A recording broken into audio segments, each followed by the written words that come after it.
Is it hard to understand the Bible? Is it hard to understand? When it comes to reading the Bible, the first thing that comes to mind is the fact that this is the Word of God. The seals have been broken, and the truth is here. And when we go throughout the scriptures, when we go throughout extra biblical records, we find that the language that God employed, that He used to create the heavens and the earth, was the Hebrew language. Christ said, I came for the lost sheep of the house of Israel. But yet no one, no religious leader, no religious church out there anywhere can now identify the 12 tribes of Israel. Can we? God is quite simple, but it seems as if man makes understanding Him hard. What are those mysteries? The truth of your book and the truth will make you free. The Hebrew and Bible Academy, you're invited.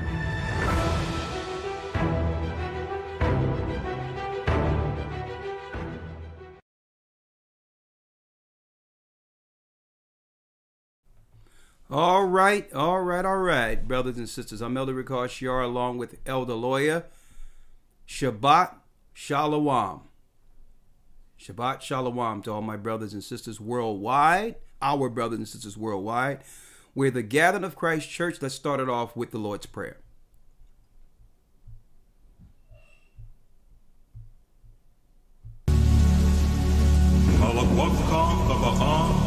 In heaven. Give us this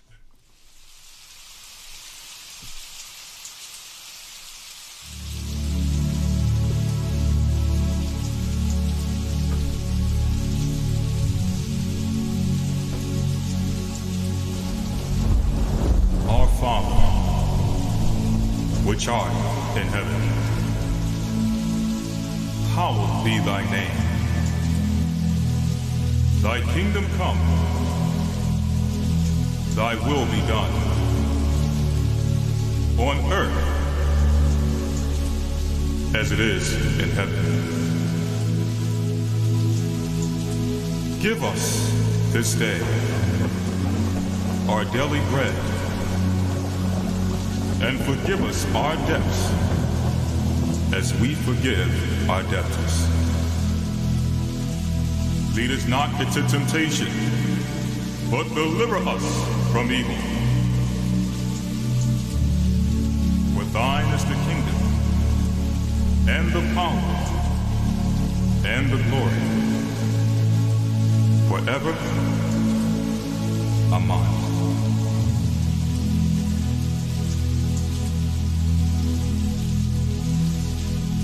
Abba Noah, Shabbat Shemayah, Kodash Haya Shemka AHAYAH.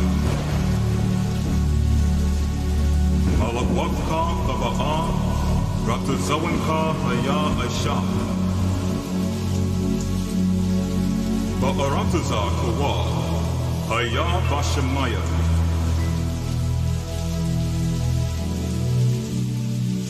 The thunder Nawa, the Kham Kau Yawam. Wasalak Nawa, Kawawaf Nawa, Wasalak Nawa, Kawawaf Nawa Wala'a, Kabayak Nawa, Hanasaya Wan Abal,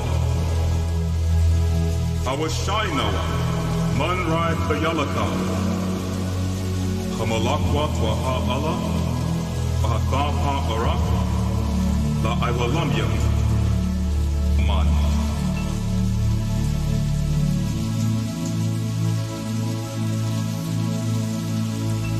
Our Father, which art in heaven, hallowed be thy name. Thy kingdom come, thy will be done,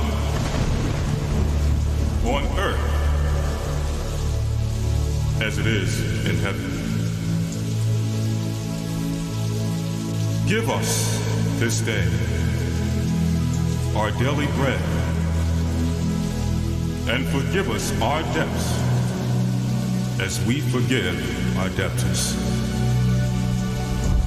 Lead us not into temptation, but deliver us from evil. For thine is the kingdom, and the power, and the glory, forever. Amen. Amen. Amen.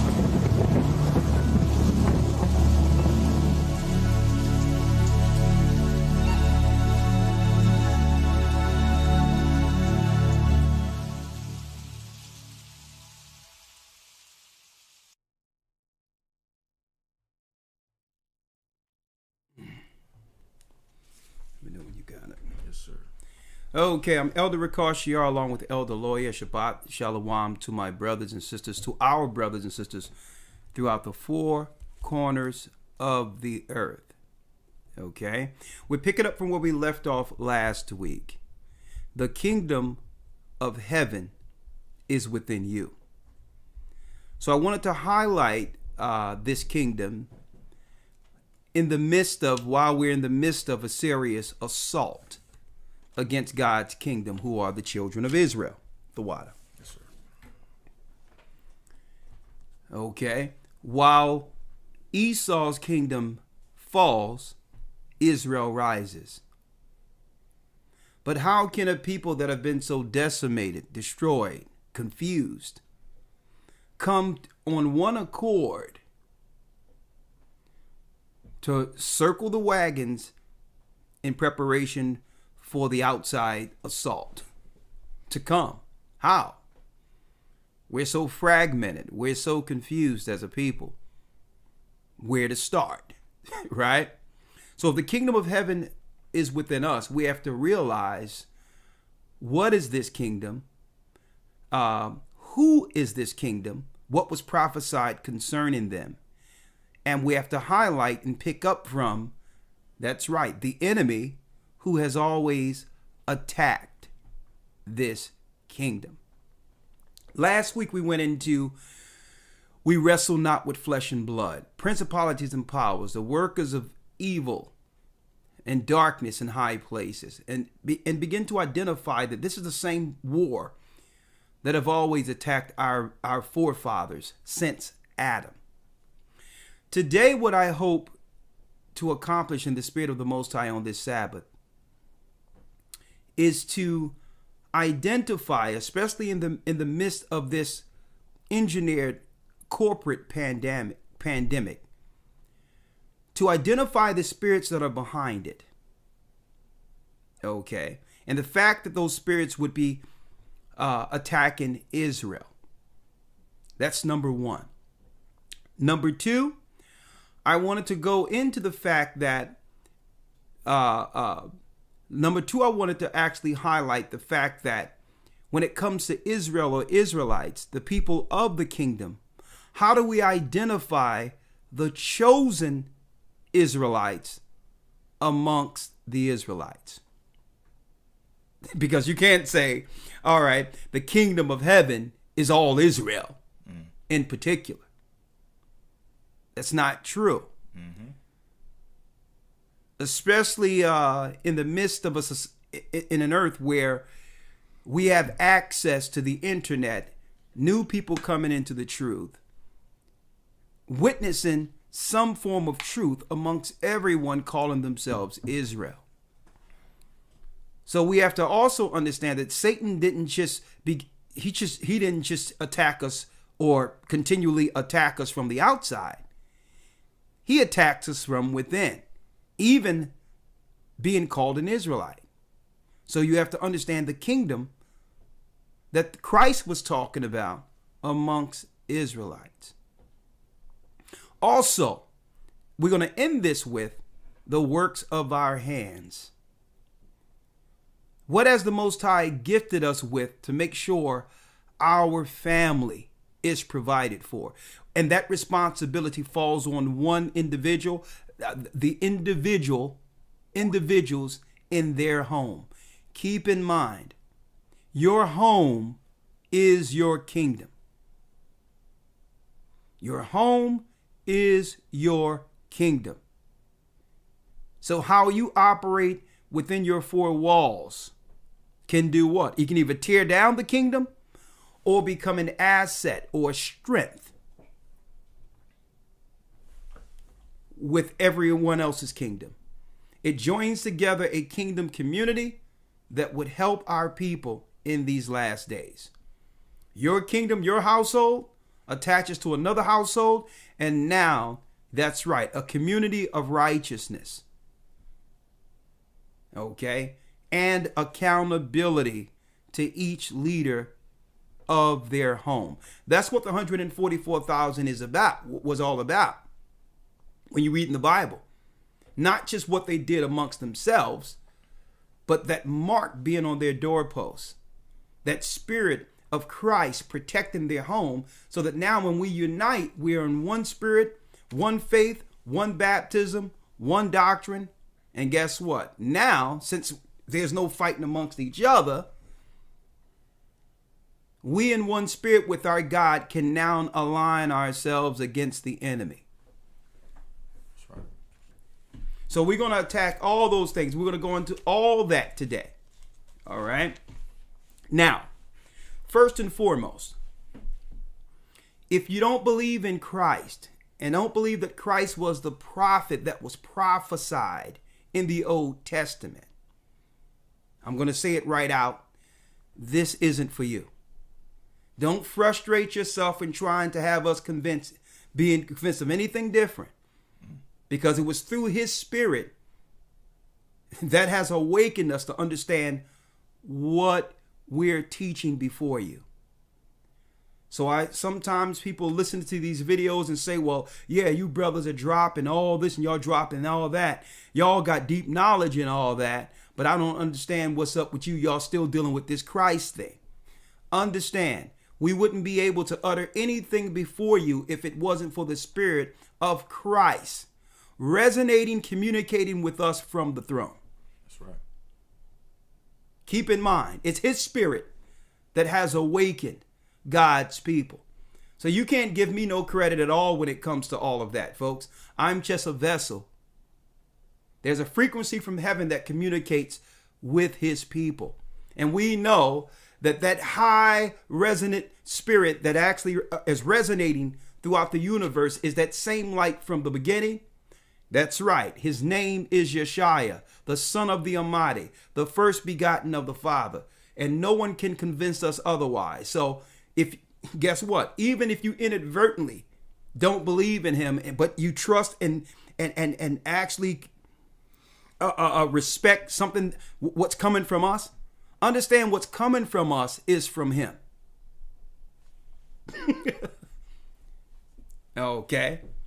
So what you have to do is tap into that and understand and open your heart to receive the spirit of this word, which is the Bible, on the next level. That's your responsibility to figure that out.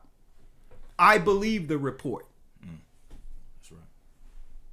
I believe the report of the Son that was prophesied before the world began, who would come and establish his kingdom in this realm to set up God's people. So no, none of us can talk about a kingdom without a king. That's first and foremost. He's our king who rules from the throne. That's right. He's in the holies of holies in heaven, the highest heaven, the temple of the Almighty in the heavenly realm. Okay. When Solomon built the temple, it was a similitude. That tabernacle was a similitude. What? That's right. A smaller illustration or depiction or construct of the heavenly temple. That whole Solomon temple thing was a construct, a small construct of what's in heaven. And it's our Savior, Yeshua, the Spirit of the Anointed, who's resonating through this earth to his church. So if you don't believe in Christ, you will never understand a kingdom, because there is no kingdom without a king. That's right. first and foremost. Second of all, we're going to give you some understanding, brothers and sisters, today. Some serious understanding to why we teach the way we teach. And also we're going to introduce a few things to you. Knowing that there's new brothers, new sisters who began to hear these lessons. And these lessons has begun to resonate with you. Well, how do we know? What do we have to do to get on board to begin this journey that will gather the kingdom and the elect into the kingdom as one? What is my personal journey? What do I got to know? What are the do's and don'ts? What do I got to know? Let me figure out a few things when it comes to the guys that are in front of me, as far as why they wear those things on their head. What laws do we have to follow? It's all over the place, all these Israelites. We don't know what's true. One Israelite is attacking another Israelite and saying, well, they're off. They shouldn't be doing this. They shouldn't be doing that. And that's only confusing those who are newly learned coming to this truth. So we're going to straighten out all those things, if it be the Most High's will, this Sabbath. All right? This Sabbath. First and foremost, Elder Lawyer. Yes, sir. And another thing. Let's go. He come in the volume of the book. Another thing. We follow the whole book. We believe in the whole book. The whole book is the word of the Most High. From Genesis to Revelation. If you have someone that's looking at half a book and saying the Old Testament, we only deal with that. Well, no, that's the Old Covenant. It even tell you the Old Testament is the Old Covenant. We broke the Old Covenant. Thereby, there was a necessity for a new agreement. Okay? So anybody that's just dealing with the Old Testament, you need to write off altogether. Because Christ did his whole ministry within the Old Testament. If you don't know Christ, you don't even know the Old Testament. Mm-hmm. Okay? So anyone out there that's saying, well, I don't deal with Paul's writings, that person should be a student, not a teacher. I don't deal with the New Testament, or I deal with the New Testament, the Old Testament, but not Paul's writings. That person is unlearned. Automatically, one loses credibility if you're telling people that the Bible is the word of God, but then telling people to stay away from parts of it. Automatically, you lose instant credibility. You're teaching from a book, and then someone say, well, what about what Paul said? And you be like, well, no, you ain't supposed to be reading Paul's writings. That'll confuse someone who's saying, well, okay, what you just showed me in the Bible is in the same book with Paul's writings. So understand, if people are not dealing with the New Testament and they're not dealing with the epistles and can resolve it all under one doctrine, right there, red flag. Red flag. So let's go into it now. We have enough people in here. Make sure you hit the like button as you come in to drive the traffic here. Let's read, Elder Lawyer. Yes, sir. The book of Psalm chapter 40, verse number 7. Yeah. Then said I, lo, I come in the volume of the book, it is written of me. I come in the what? I come in the volume of the book, it is written of me. I delight to do thy will, O my God. Yea, thy law is within mine heart. Thy law is within mine heart. He comes in the volume of the book. Let's go to Hebrews 8:8 for me real quick. The volume. So I'm putting this out there for you, brothers and sisters. When I go into, as we break down today, the kingdom is within you. You have to understand what to ward off, what spirits would attack you, what spirits are teaching false doctrine. Someone may be more learned in the Bible than you. How do you avoid Satan using a person like that against you? There's telltale signs, and we're going to break it down. Okay? Don't let somebody try to bully you or shame you because you don't know as much as they know biblical wise yet. As far as, the nuts and bolts, as far as the tenure of actually being in the Bible for a long period of time. They'll try to, yeah, look how long I've been learning. Look how long I've been teaching. Don't ever let someone try to shame you like that. Okay, why? Because why? There's a spirit of discernment also. You may not know all the scriptures, but you know when something isn't right when it comes to the Spirit of the Almighty. You don't need to know a lot of scriptures to know that even though you know the Bible, your spirit isn't right. You don't need to know a billion scriptures to know when something isn't right. So never let somebody try to shame you or try to say that go here, check this out. Like, nah, I can't receive anything from you because your spirit isn't correct. That's the spirit of the Pharisees and scribes. And we're going to hit that too. Ever learning, but never able to come to the knowledge of the truth. The truth is Christ. How can these guys had all this knowledge of the Torah, Moses, the Old Testament, and couldn't see the truth right in front of them? Talking about the Pharisees and the scribes. So there's a lot of that out there, folks, that you might think because they know about slave ships and all that, you might think they're the kingdom people. And these are the same people who've destroyed and killed the prophets. They wanted to shame Christ. They couldn't shame Christ. They became antagonists against him because he was a threat to their authority, to their haughty spirit, to their desire to rule when it wasn't time. See? So these are the people who are looking to make men their servants. And Christ wasn't going for it. So you have to recognize that spirit too. All Israel is not of Israel. Okay? We're going to touch on that today when we're breaking down the kingdom is within you. Stick with us. Let's read it. Just one quick precept. Come on. What you just mentioned. Ecclesiasticus or Sirach in the Apocrypha, chapter 19, verse number 24. Yeah. He that hath small understanding and feareth God is better than one that hath much wisdom and transgresseth the law of the Most High. Look at that. One that have small wisdom. Read that again, Lord. That's nice. Read it.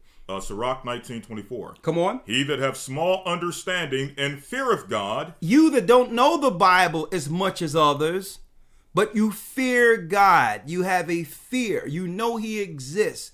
You seek to please him daily, even though you don't know the Bible like that.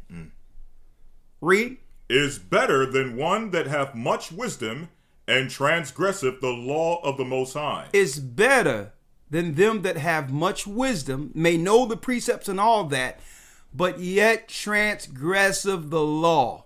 And we know the law. Who embodies the law? Christ. That's right. If they're not in the spirit of Christ, and you can recognize that it's an evil spirit, even though they deal with precepts and all that, guess what? They are of the devil. Okay? Doesn't matter how many precepts and breakdowns I got the breakdown. No, you don't got the Christ is the breakdown. That's right. That's the breakdown. Then they're trying to shame you. Oh, man, you just following man. No. You're upset that I'm not following you, man.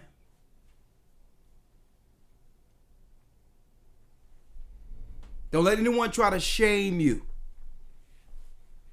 or try to make you feel less than because you're newly learned. This is how they gain authority over people to do what? To make servants of their own people. Now, let's go. Yes, sir. Hebrews 8:8. For finding fault with them, he saith, Behold, the days come, saith the Lord, when I will make a new covenant with the house of Israel. I will make a what? A new covenant with the house of Israel. A new agreement with the house of Israel. So why? The old agreement was broken.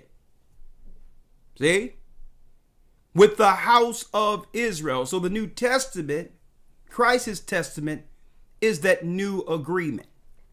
That I will make a new covenant. Covenant means agreement, contract. So because we broke the Old Testament, went into captivity, there was a need for Christ to come so that we could have another opportunity, another contract that would give us what? The promises of Abraham. And I'll be going into, that's right, the promises of Abraham tomorrow. Breaking down the whole deal. How did the Nephilim get from the one side of the flood to this side of the flood? And what happened at Abraham's birth? We have the whole thing. The landmass that the Zionists are fighting over right now. Guess what? Why are they fighting for the Middle East in that land? Because whoever has that land rules the world. But that land belongs to us, folks.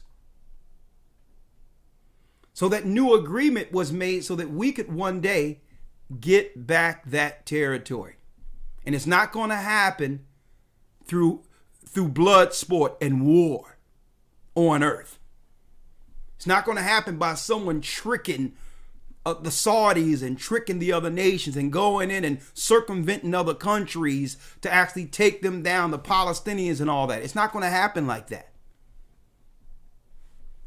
They're just, you know what they're doing in the Middle East? They're clearing the deck for us. That's what they're doing. There's a new agreement, but we are the people of the agreement. And they're not teaching this in the Christian church on purpose. Read. For finding fault with them, he saith, Behold, the days come, saith the Lord, when I will make a new covenant with the house of Israel and with the house of Judah. Israel represents who? You got it. The northern kingdom that was scattered in 721 BC. I'm going to be going into that, breaking down the 10 tribes in the academy. The northern kingdom, why they don't look exactly like us, because they were scattered almost 1,000 years before we lost Jerusalem. They were already mixed and mingled amongst the nations. This is why the 10 tribes doesn't exactly look like us. So when you look behind and see our banners in the back, people be like, well, they look like white people, they look like this, they look like that. You have to realize these people that are making these statements they don't understand the history of the split of Israel. That 10 tribes was taken out almost 800 years before Christ came to this earth, was born in the earth. So they don't look exactly like us. They mingle themselves amongst the other nations. But their bloodline links back to Abraham, Isaac, and Jacob. So Israel are the 10 tribes, and Judah represents Judah, Benjamin, and Levi, Judea, the darker tribes who stayed intact, more so, up until the time that the Roman Empire, Esau, Vespasian, and Titus destroyed our homeland in 70 AD. That's why the darker skinned hue Israelites, Judah, Benjamin, and Levi, still look alike. Okay? If you disperse a people and mix them amongst the nations for almost 800-900 years, and we didn't see them until thousands of years later here in America, and expect them to look exactly like us. So that's why, that's why I wanted to break that down also. He's going to make that agreement with Judah and Israel. That's bringing the 12 tribes back together. Okay. Read. Verse 9.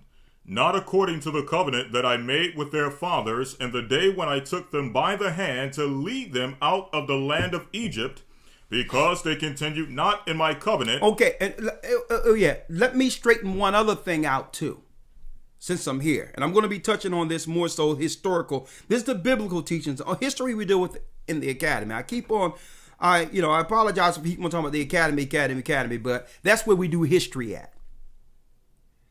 There's this misnomer out there, and I think it's through sheer ignorance, that because they found black statues and all that over here in America, that the indigenous people of America were from Africa. That's a lie. That's a lie. Okay? That's a lie. The reason why you see black statues and all that over here in the Americas is because in 721 BC, the 10 tribes, some of the 10 tribes came over here to the Americas.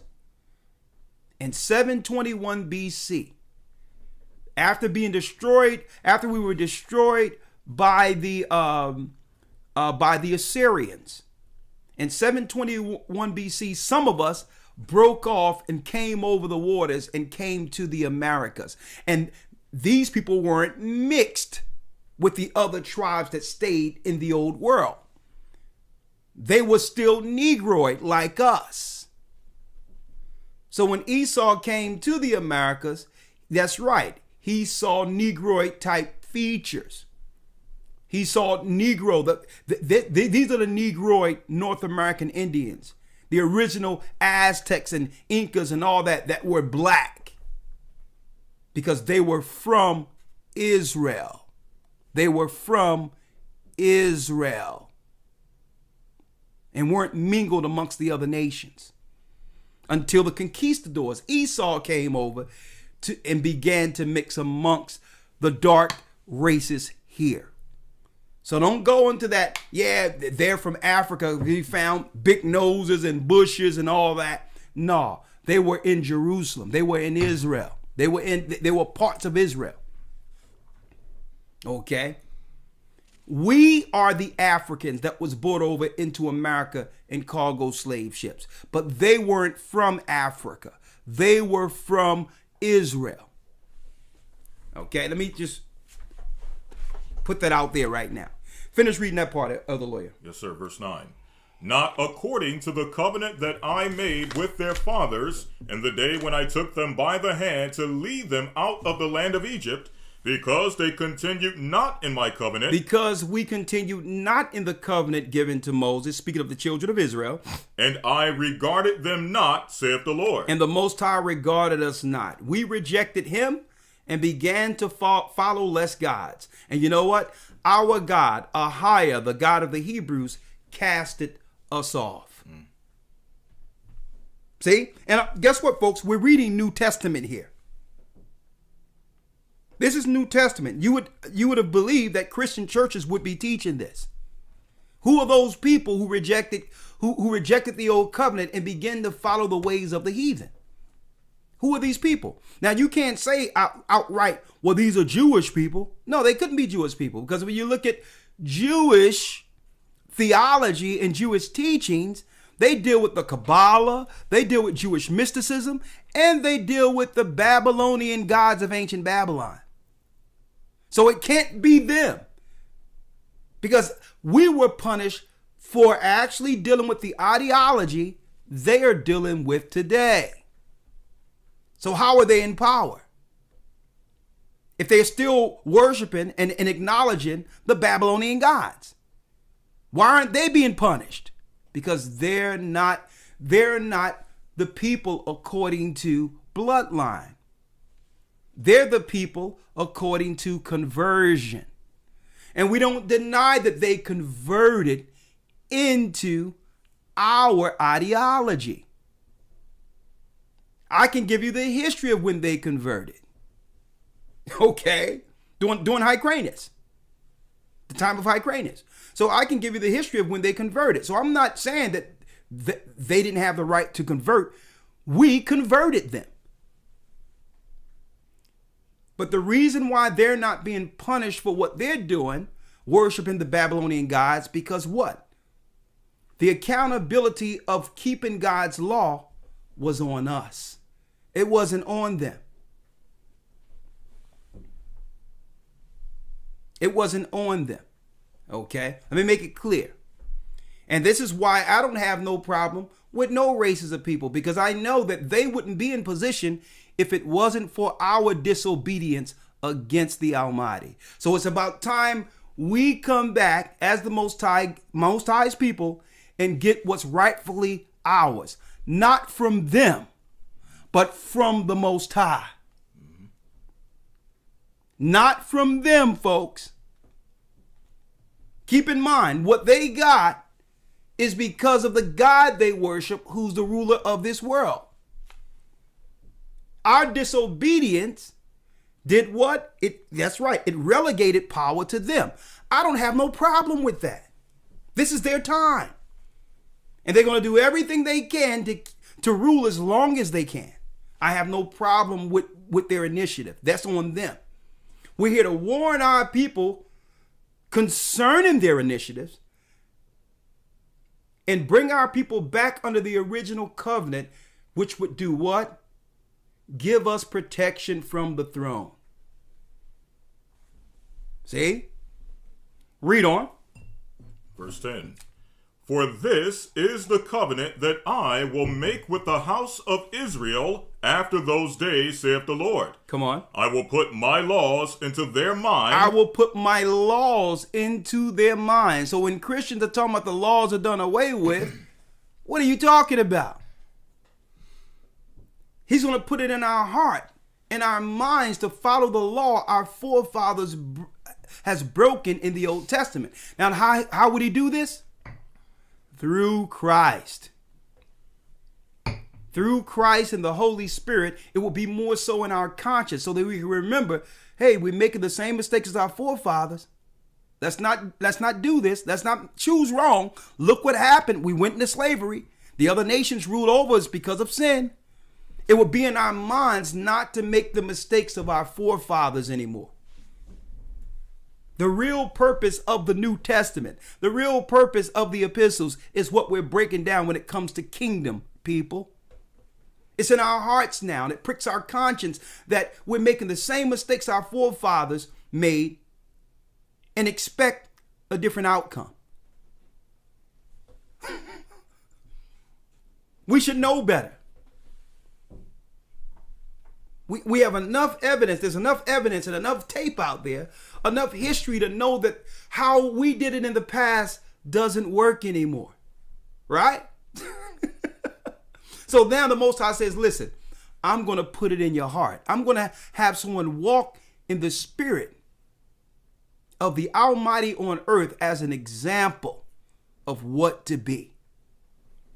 Now there's no excuse. I sent my son. The same spirit that created everything we see in the earth today, I'm sending him in the earth as the physical example so that it will be in your hearts, in your minds.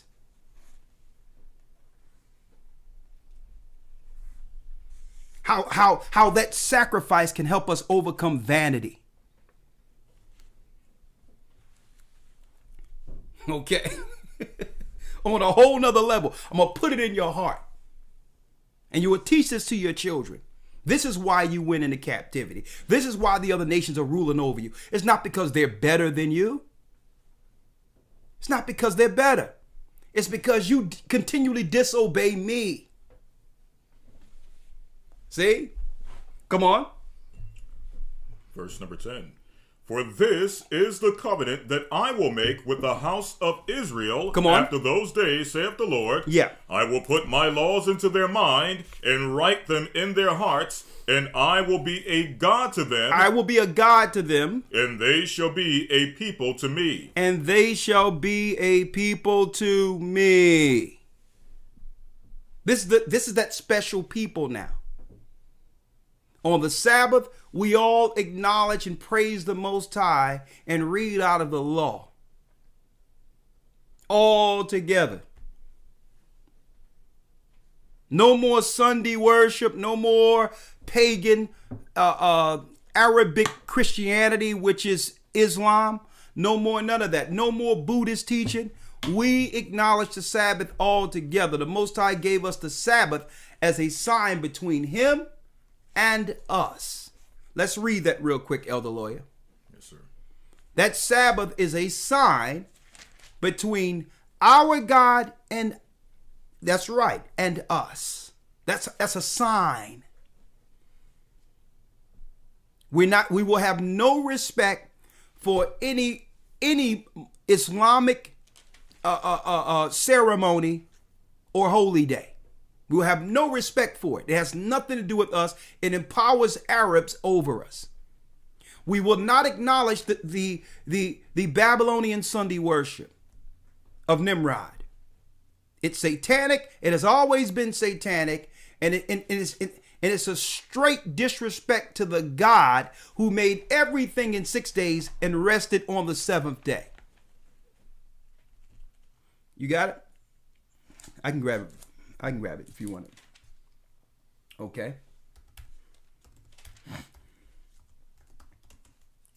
One in Exodus as well as Ezekiel. Yeah, but I'm going to get the one in Ezekiel. The one in Ezekiel. Yeah, in particular. Okay. All right.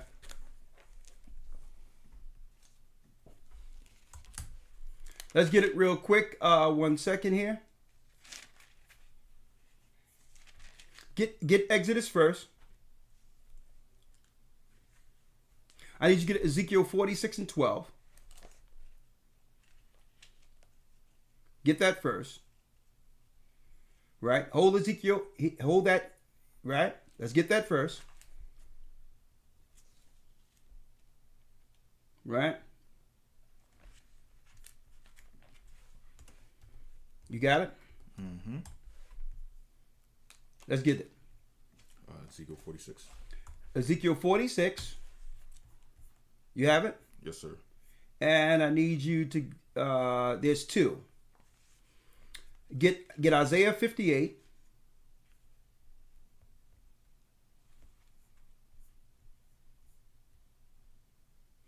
Let's start at Ezekiel 46 and 12. Let's read it. Ezekiel 46 verse 12. Now when the prince shall prepare a voluntary burnt offering of peace offerings, voluntary unto the Lord, one shall then open him the gate that looketh toward the east, and he shall prepare his burnt offering and his peace offerings as he did on the Sabbath day. As he did on the what? On the Sabbath day. On the Sabbath day, read. Then shall he go forth, and after his going forth, one shall shut the gate. And after he shall go forth, one shall shut the gate. Hold that and get Jeremiah 17 and 24. Jeremiah 17, verse number 24. Read it. And it came to pass, if ye diligently hearken unto me, saith the Lord, Come on. to bring no burden through the gates of the city on the Sabbath day, but hallow the Sabbath day. But do what? But hallow the Sabbath day. Because the Gentiles were looking to bring in things to buy and to sell and to distract us from connecting with the Almighty. Read. Verse 25. Then shall there enter into the gates of the city kings and princes sitting upon the throne of David, riding in chariots and on horses, they and their princes, the men of Judah, in the city, or in the inhabitants of Jerusalem, and the city shall remain there forever. And the city shall remain there forever. Folks, you can find this all through the Old Testament. It's one thing, get Exodus 20 and 8. Let's read that. Exodus 20 and 8. Exodus chapter 20, verse number 8. Read it.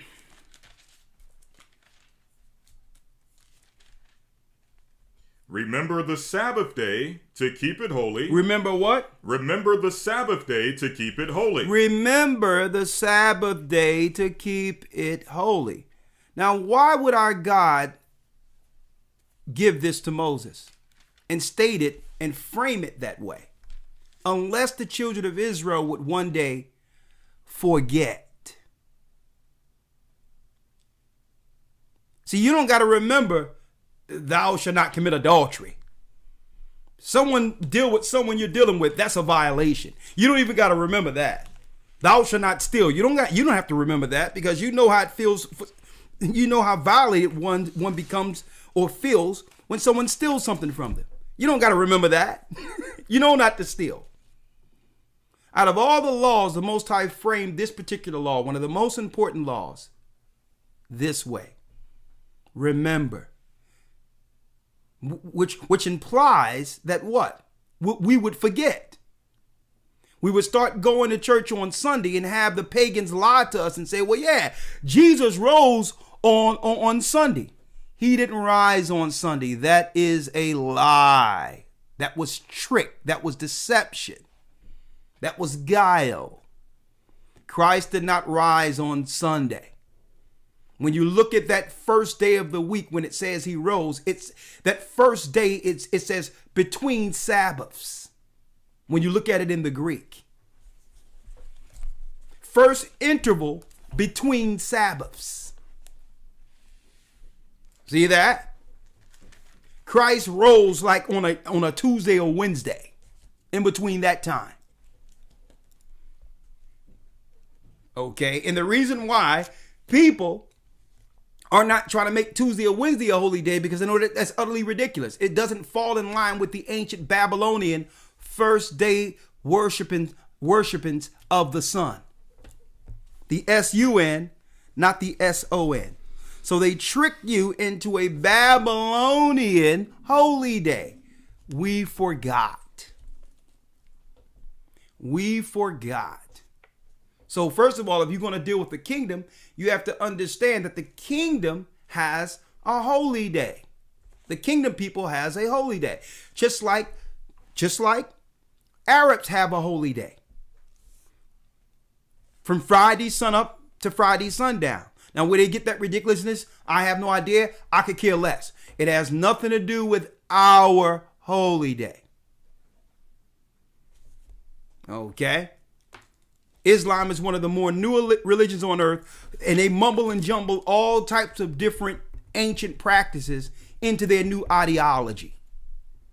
They got a little bit of Judaism, a little bit of a little bit of Christianity, a little bit of Babylonian mysticism, all of that mixed and jumbled into one religion. So while they do that, I could care less. Okay? Our God didn't tell us not to remember that day. That's not the Sabbath day. The Sabbath day, according to the Bible, is Friday sundown to Saturday sundown. And you have people out there saying that, no, it means when the sun come up on Saturday. That's a half a day. That's not a 24-hour cycle. So that's off too. It's not a sunrise. So we're making it clear to put everybody on code. I don't care how convincing they might be. If someone was to go into the scriptures to show you sunrise, sunrise, sunrise, sunrise, and you don't know the Bible, and that's all they're showing you, you're going to be like, yeah, man, why people ain't teaching that? Because it doesn't make any sense. It's nonsense. The evening in the morning was the first day, according to the Bible, which means what? A day begins when the sun go down, because all of this was made out of darkness first. So when the sun goes down, that's right, it's going into a new day. Because darkness was first, then light. Got it? So I'm really helping out the newer people who may be coming through and need to know how to begin to transition into this walk without the confusions that are out there. Read. Ezekiel chapter 20, verse number 12. Come on. Moreover, also I gave them my Sabbaths to be a sign between me and them. A what? A sign between me and them. He did what? Moreover, also I gave them my Sabbaths. I gave my people, the kingdom people, the different people, my Sabbaths. To be a sign between me and them. To be a sign between me in heaven, that's the Most High, and them. That's a sign to the whole earth that these are my chosen people. Chinese people aren't going to be doing this. Esau and the Edomites in their Roman Empire aren't going to uphold this. Arabs who envy Israel is not going to do this. The sign between the throne and my people is when all of them are on code with the Sabbath.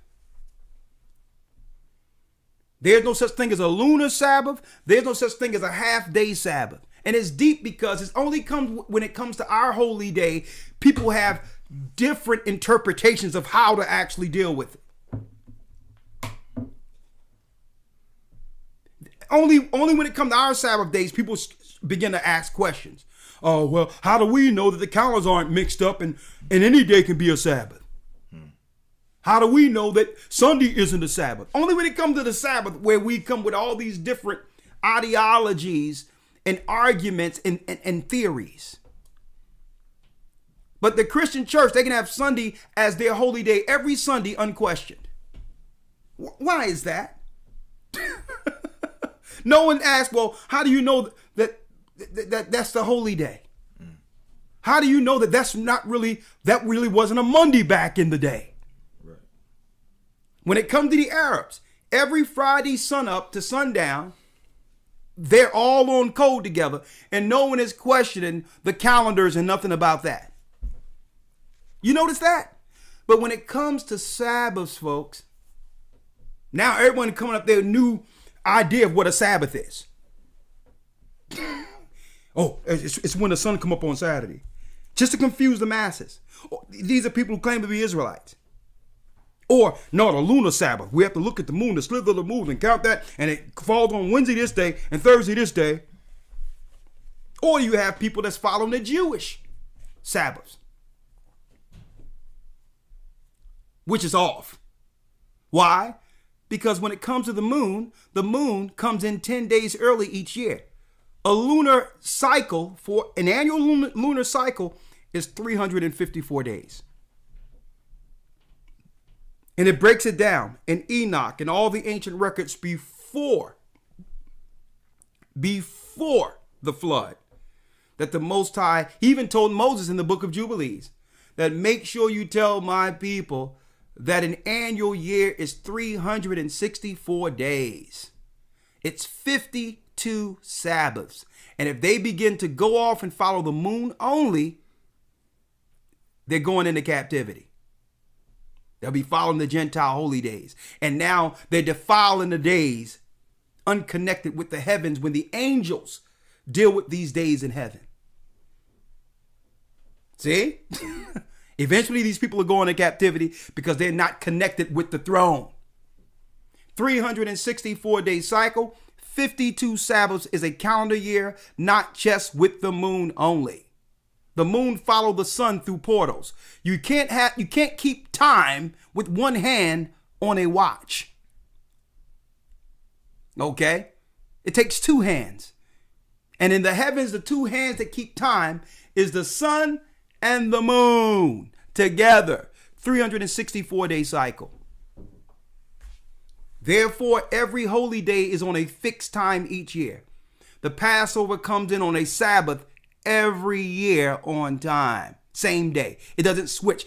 Friday this year, Thursday next year, a Wednesday or a Monday the year after. That's confusion.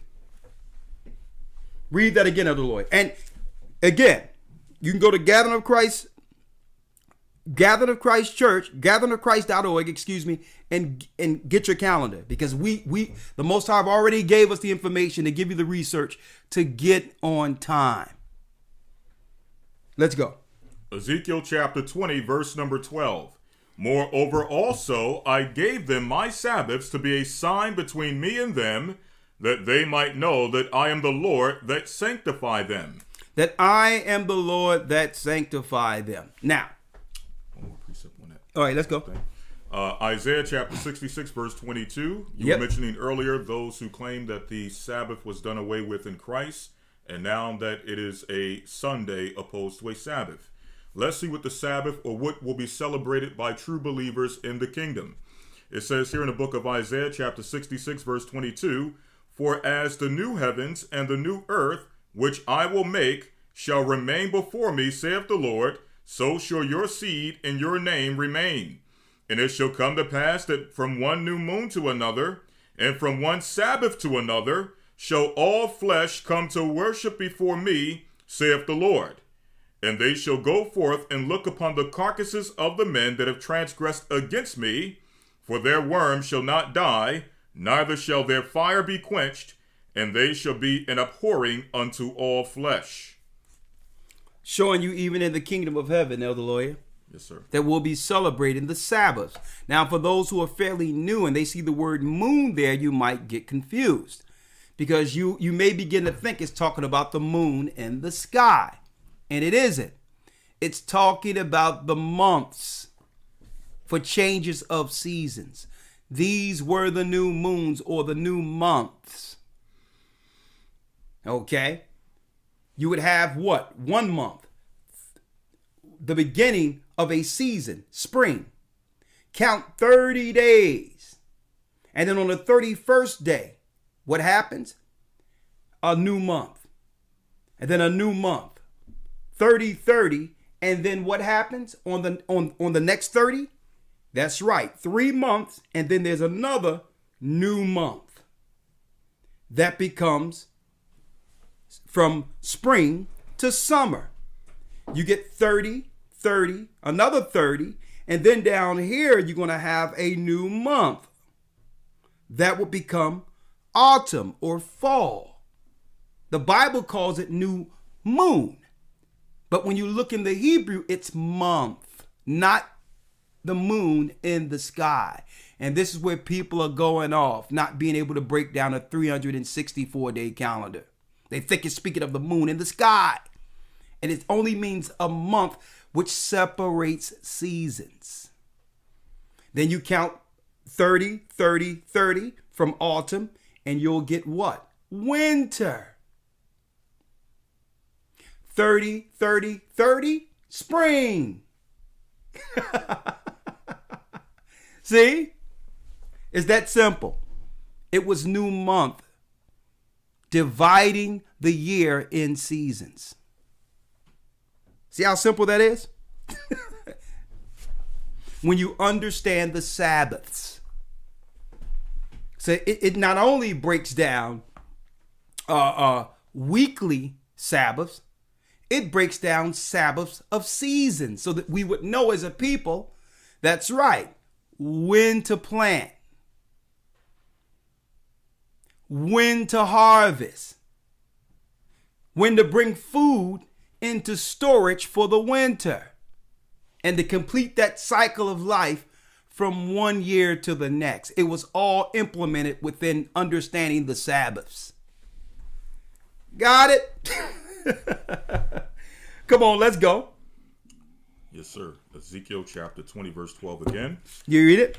Yes, sir. Moreover, also I gave them my Sabbaths to be a sign between me and them, that they might know that I am the Lord that sanctified them. That I might know that I am, AHAYAH is the Lord who's cleansed or sanctified my people.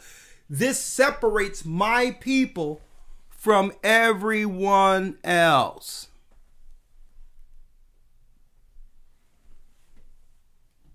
So, folks, it's no surprise that every Gentile ideology is pushed in our communities when it comes to missionary work and all that.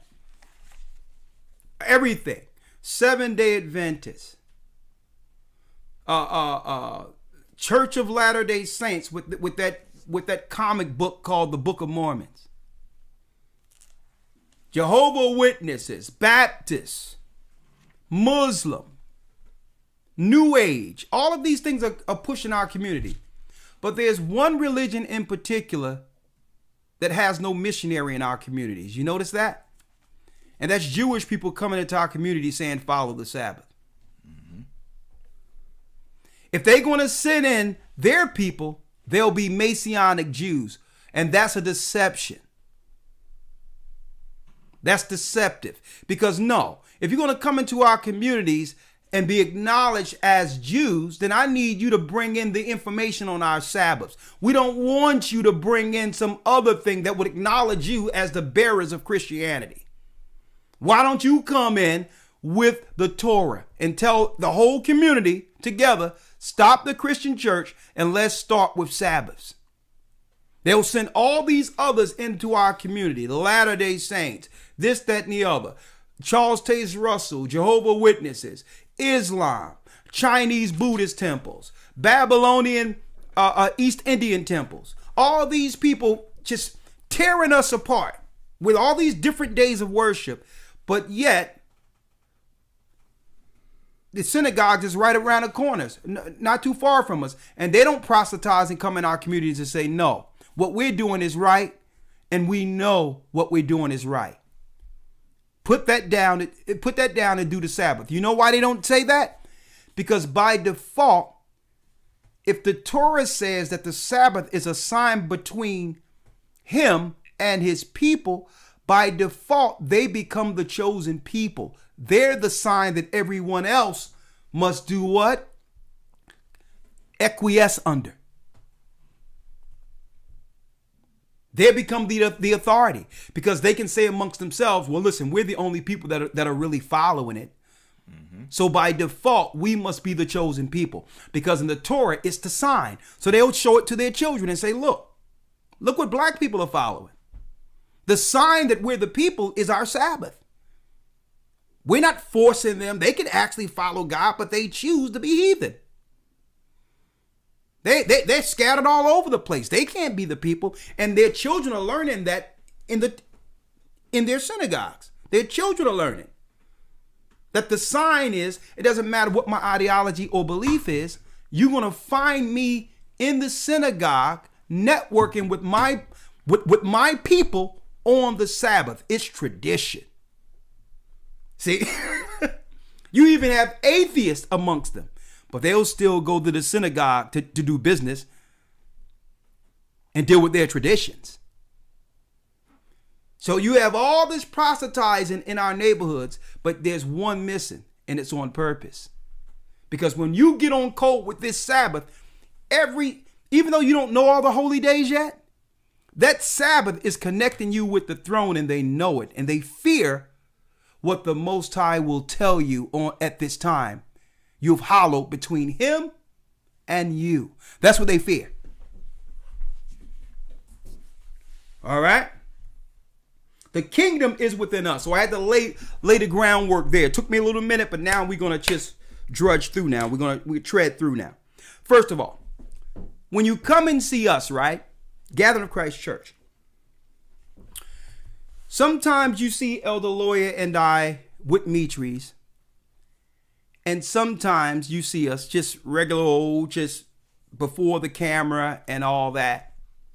When at one time, when we first started teaching, you didn't see us without Mitris, usually. Why? What is these things on our head? What are these? Why are we looking so different? I'm going to show you how I would say destroyed our people has become. Unless we fit a lower depiction of ourselves, it must be crazy off or cultish. Like, I'm not supposed to have this on my head because I'm not an Arab. I'm not a sheik. I'm not a prince of Arabia. So if I put this on my head, something must be strange with me. But if you see me with a kufi on my head in the neighborhoods, then there's no pushback. Okay, we realize what that is. You're Muslim. All right? If you see me with a fitted cap on my head, I fit in. I know what that is. That's your team. But when we put on something royal and regal that the Bible tells us to put on, it is off. It's crazy. What's that thing on your head? And our own people try to shame us. What's that on their head? You know why? Because if I was an Arab here or imam here, guess what? I would be honored, which is a straight disrespect to the chosen people of God. And something is going on with our people. I'm going to tell you this because Arabs and other nations aren't going to allow you to disrespect their authority like that. But our people think it's okay. And you don't realize how the other nations deem that or see that. Just because you don't understand it doesn't mean it isn't from the Most High. This is a sign to you. So what we have to do, especially you people who aren't used to this, we have to break it down and say, well, listen, you should have read the Bible and know that this is in the Bible. And there's a reason why, not like the Old Testament, not like the old time, that we don't have a beanie in between. As you can see, My head is open. The center of my head is open. And there's a reason for that. There's a reason for that. So if you're fairly new, let me break down why you see the Gathered of Christ Church, right, wearing a mitre. Let's go to Zechariah 3, Elder Lawyer, and let's start at the 3rd verse. Yes, sir.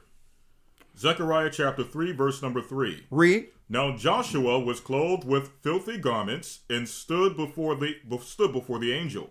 And he answered and spake unto those that... Now this Joshua symbolizes Israel. Read. And he answered and spake unto those that stood before him, saying, Take away the filthy garments from him. Take away the filthy garments from my people. And unto him he said, Behold, I have caused thine iniquity to pass from thee. So what made our garments filthy? Sin. Transgression the laws given to us through Moses. So through Christ, we do what? We acknowledge our sin and our filthy and our disobedience against the Most High, and we become baptized. And at that time in heaven, we're given what? A white garment that represents our acknowledgement of how filthy we were.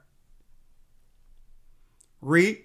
And unto him he said, Behold, I have caused thine iniquity to pass from thee, and I will clothe thee with a change of raiment. I will clothe thee now with a change of raiment. That's the white robes you read about in Revelation.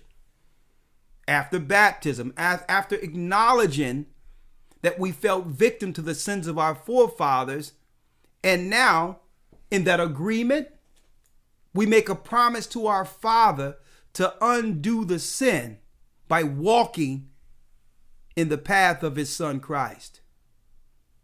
This is how you overcome the curse to become what? Kingdom people. Read. Verse number 4. Read. Or the rest of verse 5. Come on. Behold, I have caused thine iniquity to pass from thee, and I will clothe thee with a change of raiment. Verse 5. And I said, Let them set a fair mitre upon his head. Let him put a what? A fair mitre upon his head. After the men were clean, they put a what? A fair mitre upon his head. This is a fair mitre, according to the prophecies, which is also a sign to the Gentile nations and rulers that we're back.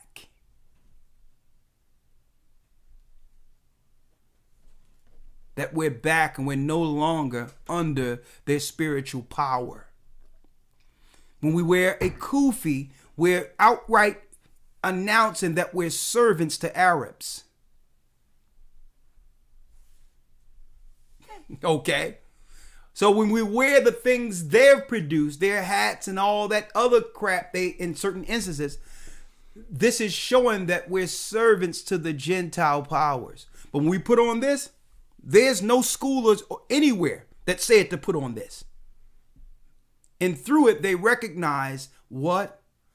Our minds have been freed from their deceptions, from their bonds. Because there's no schools they have set up that could teach us what this is. See? So that's a sign to them, okay, we need to do something about these people before it's too late. The priest of the Almighty has awakened.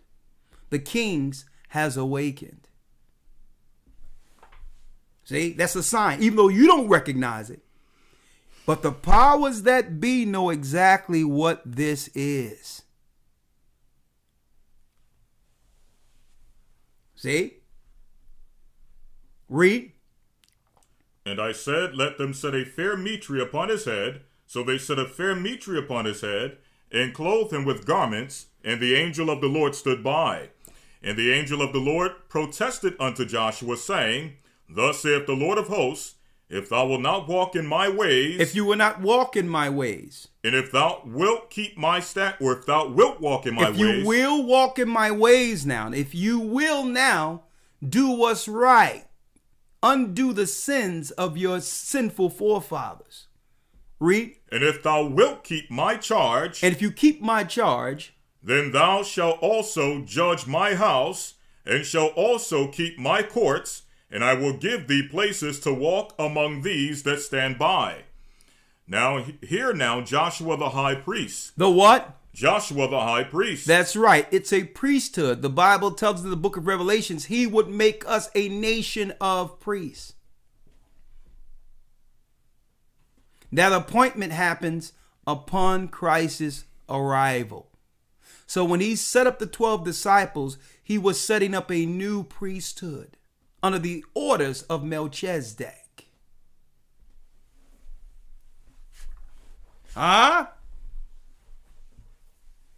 So now that's not weird to you anymore. Aaron's sons had the Mitri. But since Levi fell, it tells us in the book of Revelations 5 and 10 that he will make us a nation of priests. And when Christ returns, guess what? He's setting up his priesthood. 12 disciples, fair Mitris. 144,000, fair Mitris. This is our crown.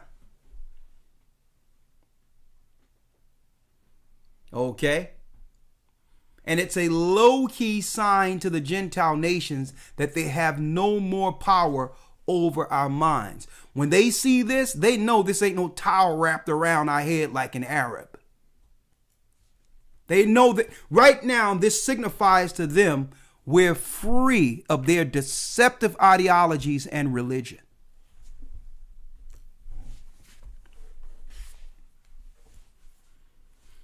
So I have to put this out there because some Christians might be confused. They would say, well, you're not supposed to have anything on your head or a hat or covering your head or covering over your head if you're praying or prophesying. Yeah, that's why the crowns of our heads are open.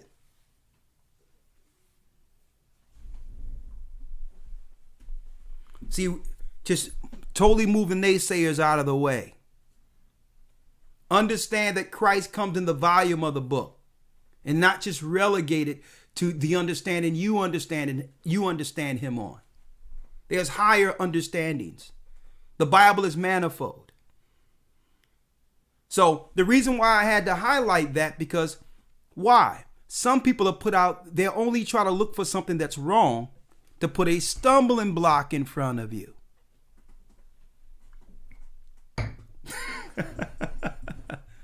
That'll be a stumbling block, so I must explain it. Now, the reason why you see us sometimes with Mitris and sometimes without. Let's go to 1 Corinthians 9.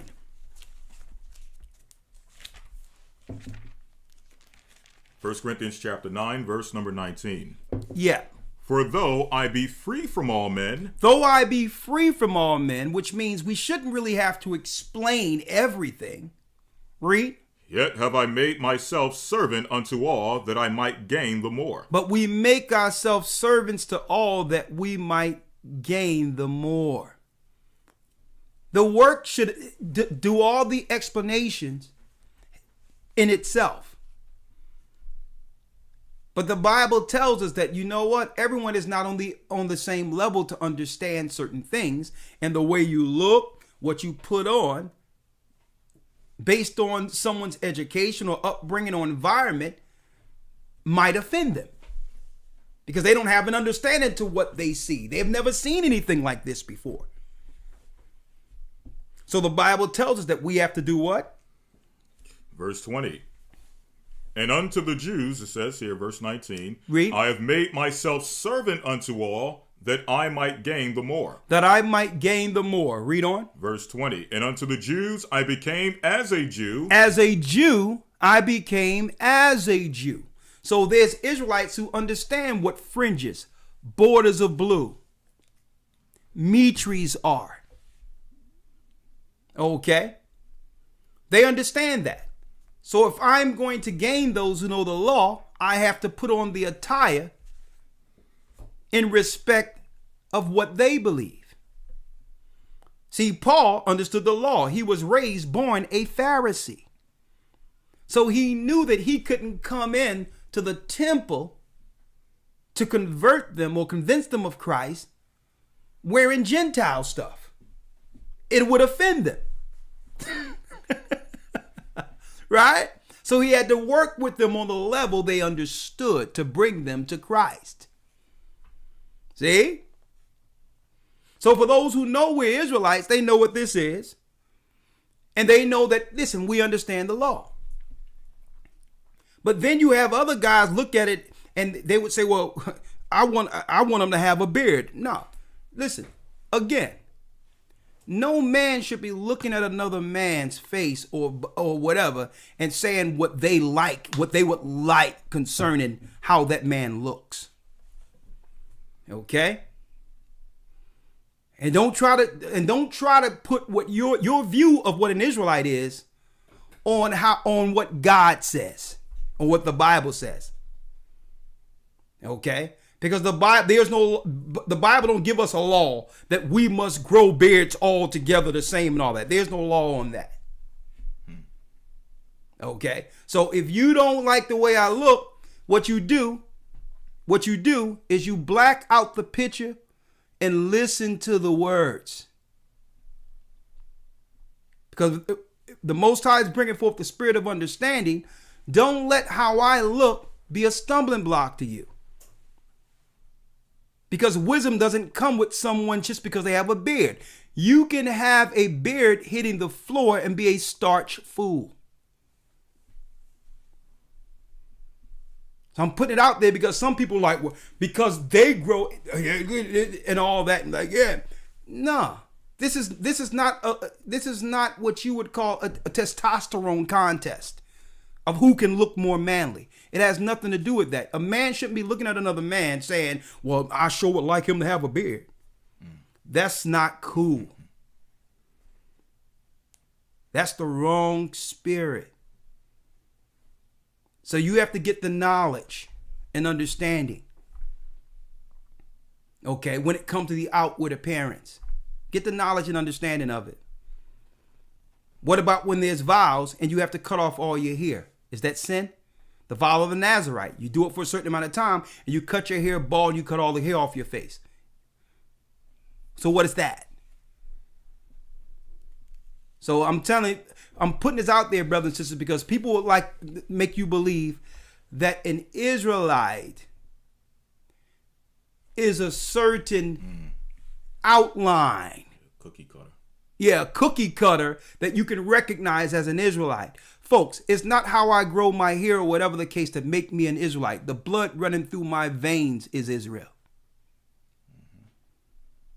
Okay? So the outwardly doesn't make you an Israelite. Let's make that clear.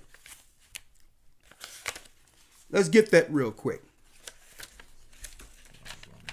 Romans 2. Because if we're going to talk about the kingdom, brothers and sisters, you have to understand people are trying to shame you and all that. And I had this brother, I talked to a brother the other day, and he's saying, boy, listen, man, what's up with my facial hairs? And I'm talking to the brother. I'm like, brother, all the understanding that I'm teaching right now, that's what you're concerned about? Brother, what are you looking at me like that for? Give me a scripture where I'm supposed to look how you want me to look. So we have to break these stereotypes. We have to break we have to break the mold of what they're claiming is an Israelite, folks. Because 9 times out of 10, it's actually shaming what Christ says is an Israelite. We have to break that mold because the mold they're putting out there is to deem people radical terrorists. And you have to break that mold because they've made a mold that's against kingdom people.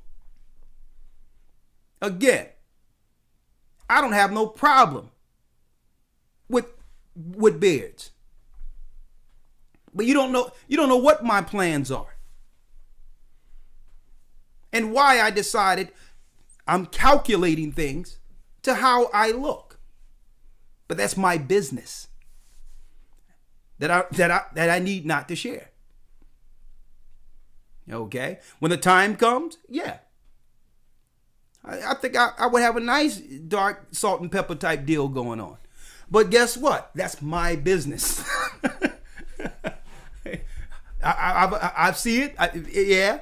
But it's going to be when I need it for what I need it for. Okay? If I can mention one thing real quick. The issue when you create the cookie cutter image of what an Israelite's supposed to be, we usually say that if Christ was to come off the cross, many Christians would be vying to put him back on the cross. Well, by the same token, because Israelites have created this structure of what you must be as an Israelite, if Christ was to come off the throne or come off the cross, a lot of Israelites would be vying to put him back on the cross because he would not fit into this 21st century cookie cutter image of what an Israelite is supposed to be. Exactly. And I mean, sometime throughout the years, I've seen some of the young guys who don't know any better. Oh, look at him. Yeah, he's babyface. You know what? You know what? To me, it's funny. I mean, when I say it's funny, I laugh because, I really believe it's funny. I laugh at it. It makes me feel like, okay, like a Dave Chappelle skit or something. I don't feel upset. I'm not mad at him. I'm like, babyface. So I laugh with them. I'm not offended. I'm like, well, listen, doesn't matter. Keep looking. You're going to learn something. And it's okay. Keep looking. Okay, I might not be appealing to you. Because I don't know, maybe if I grew my beard, would that make the scriptures pop out and give more understanding? I don't know. But I'm not offended because of it. I'm just breaking it out, brothers and sisters, where someone would try to point out things. Strain at a gnat, but swallow a camel, like Christ said. Because they're looking for something wrong. And ignoring all the wealth of understanding that would actually produce something for their families when it comes to these services, these teachings. Let's go back to where you was, Elder Lloyd, because there's more on that. To gain all men. All things. Yeah. Because to a Jew I became a Jew. Let's go down to the rest of it. Verse 20, Romans 9:20, or 1 Corinthians 9:20. Yeah. And unto the Jews I became as a Jew, that I might gain the Jews. Come on. To them that are under the law, as under the law. To them that are under the law, That I might gain them that are under the law. Read. To them that are without law, as without law, being... To those that were without law. That means if these people seen us looking a certain type of way, strange in attire opposed to Jews who know what we're wearing, that could become a stumbling block to them. Read. To them that are without law, as without law, being not without law to God. Being not without law to God, you're not breaking the laws and the commandments. But under the law to Christ. But under the law of Christ. Knowing that being an Israelite and walking as an Israelite could offend and be a stumbling block to those who are without the law, who haven't come to this knowledge yet. If you say the word Israelite, automatically they'll relate you to something radical that they seen screaming at people, cursing people out. And now the gospel has become, you trying to bring the gospel to these people, and now they're relating to people they're relating you to people whose actions are against the gospel.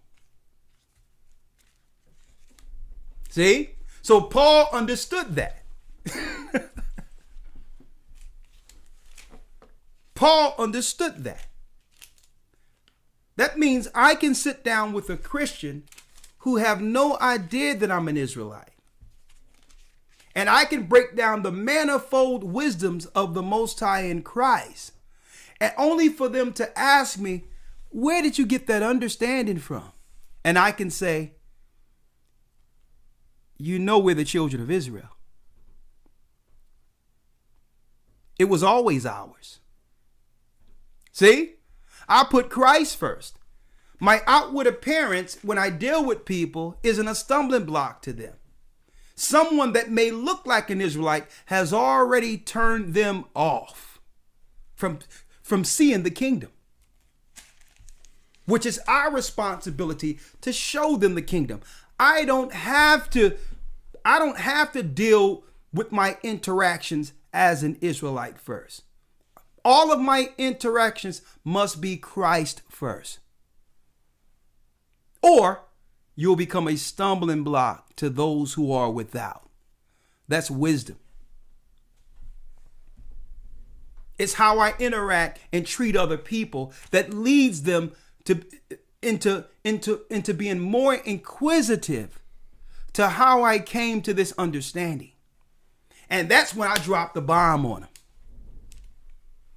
Where did you get this from? What school did you learn from? Where did you get this about the angels and the breakdown of how the angels are operating in darkness against us and all these things that Christians want to know on the next level?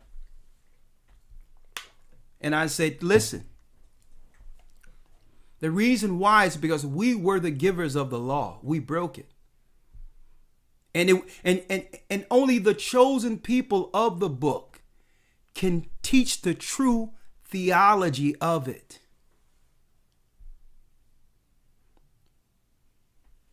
That's it.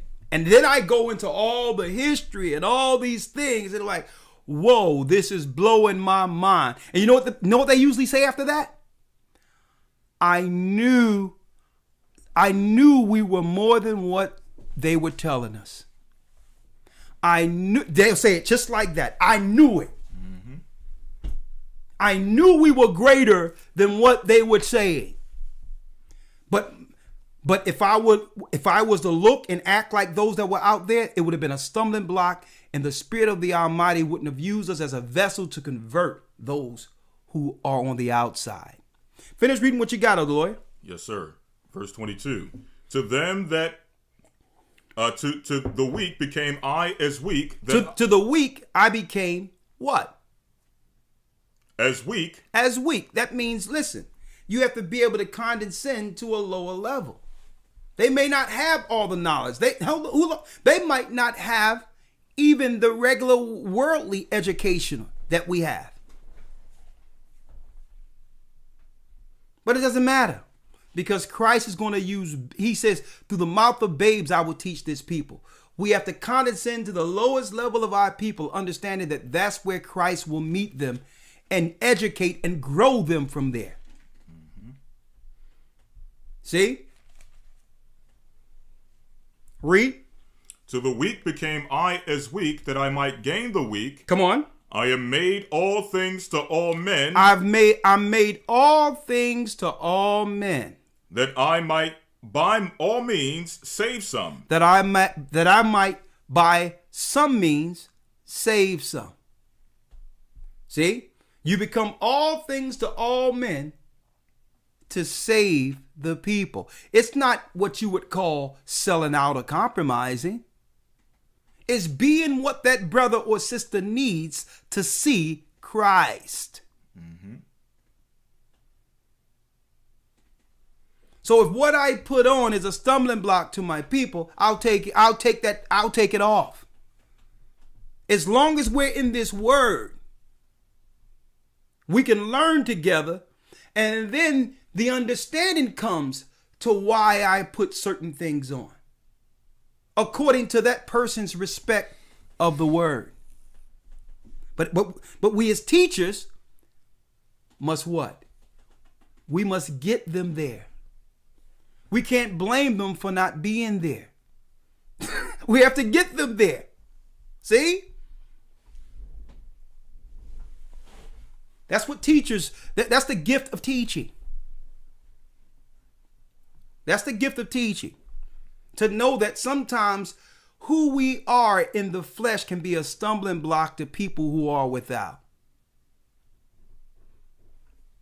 And we're already behind the 8 ball, knowing that the majority of Israelites out there, even though there's truth in what they're saying, isn't the example Christ established.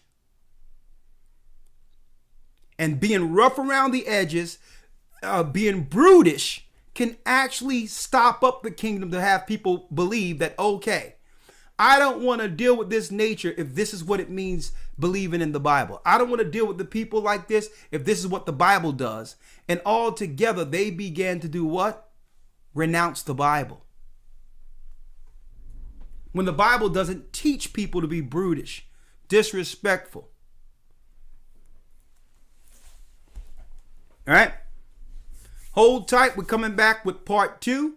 Hold tight. We're going in. And at the end of this, I got a video. At the end of this, I have the video.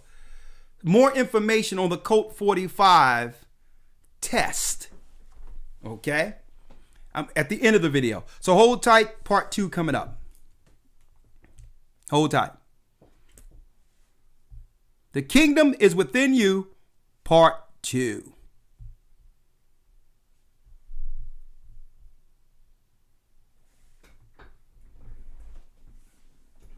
The Bible.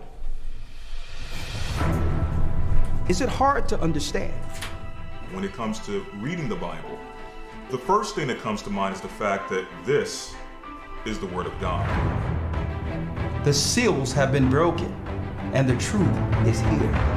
And when we go throughout the scriptures, when we go throughout extra biblical records, we find that the language that God employed, that He used to create the heavens and the earth, was the Hebrew language. Christ said, I came for the lost sheep of the house of Israel.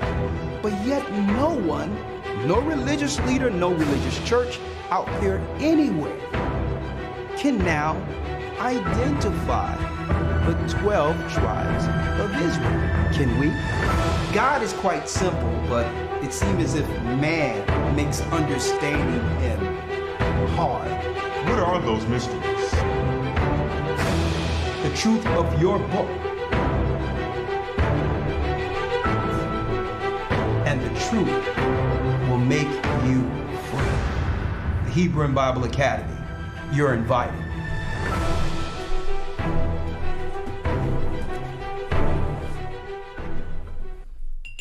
All right.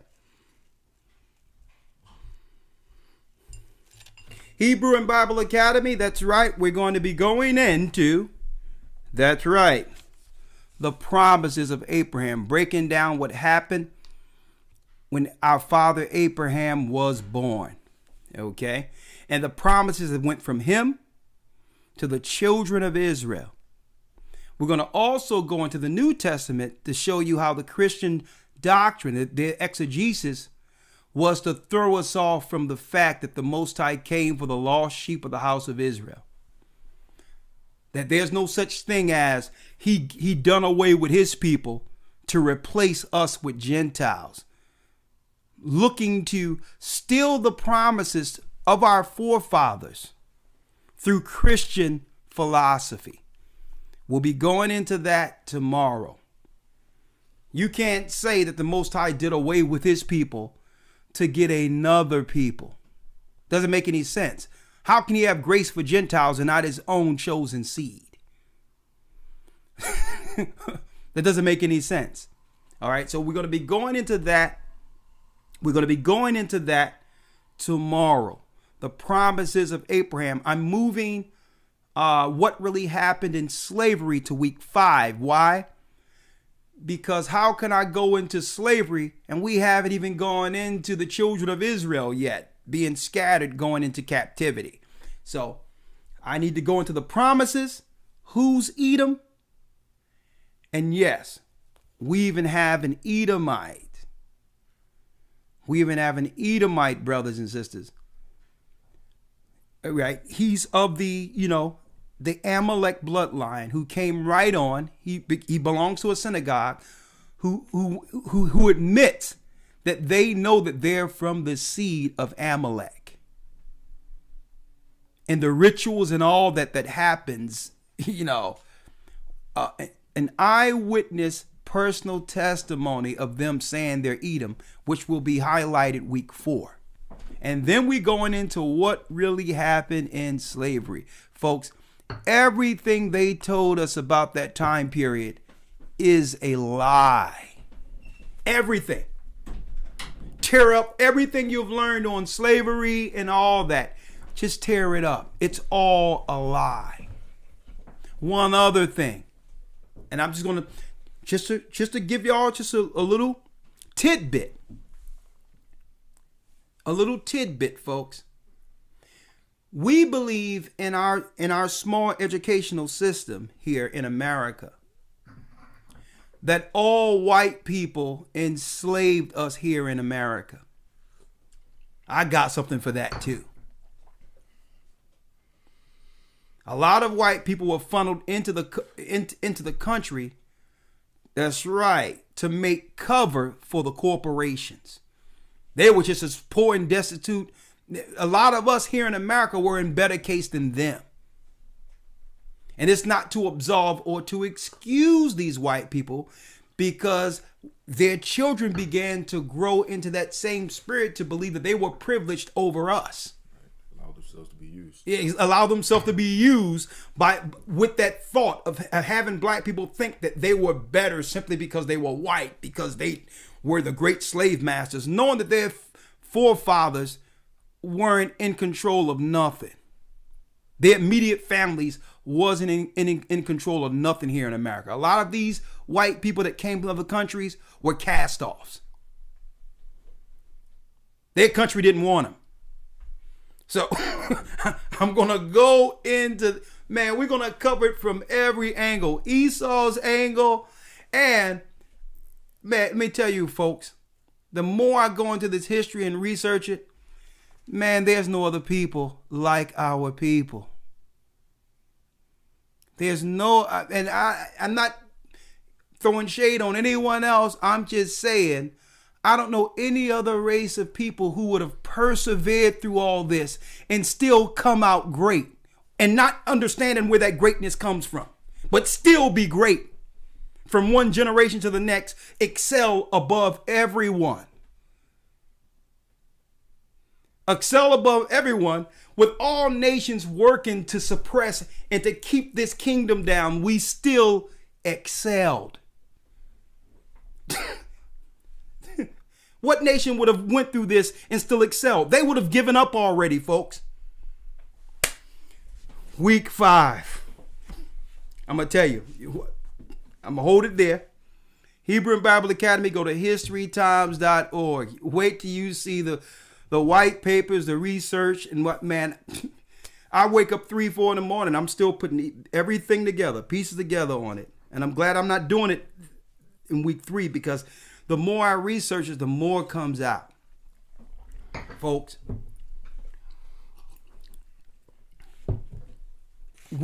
check it out. The children of Israel.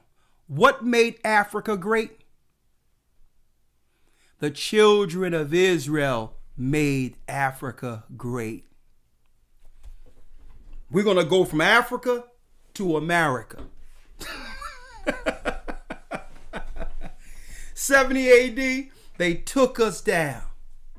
What made us great after running into Africa?